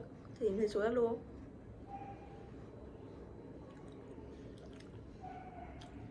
Tìm thấy số Zalo không?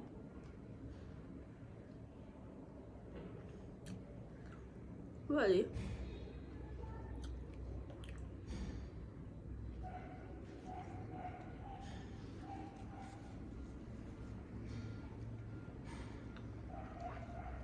Bảo tối con lão sang được không?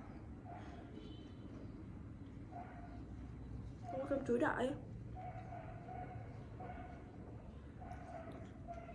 Con đang ở gần nhưng mà tối mới sang được.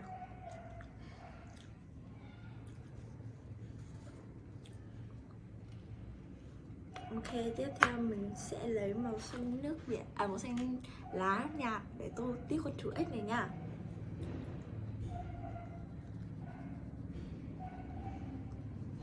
Cái gì đang nhai quả. Nhai nho à? Đấy á? Tôi chẳng nghe tiếng gì. Tại em đưa tai nghe.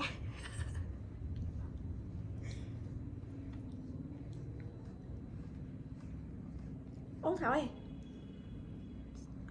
À, mình đang bảo Thảo có điện thoại mình không? Tôi không quen điện thoại.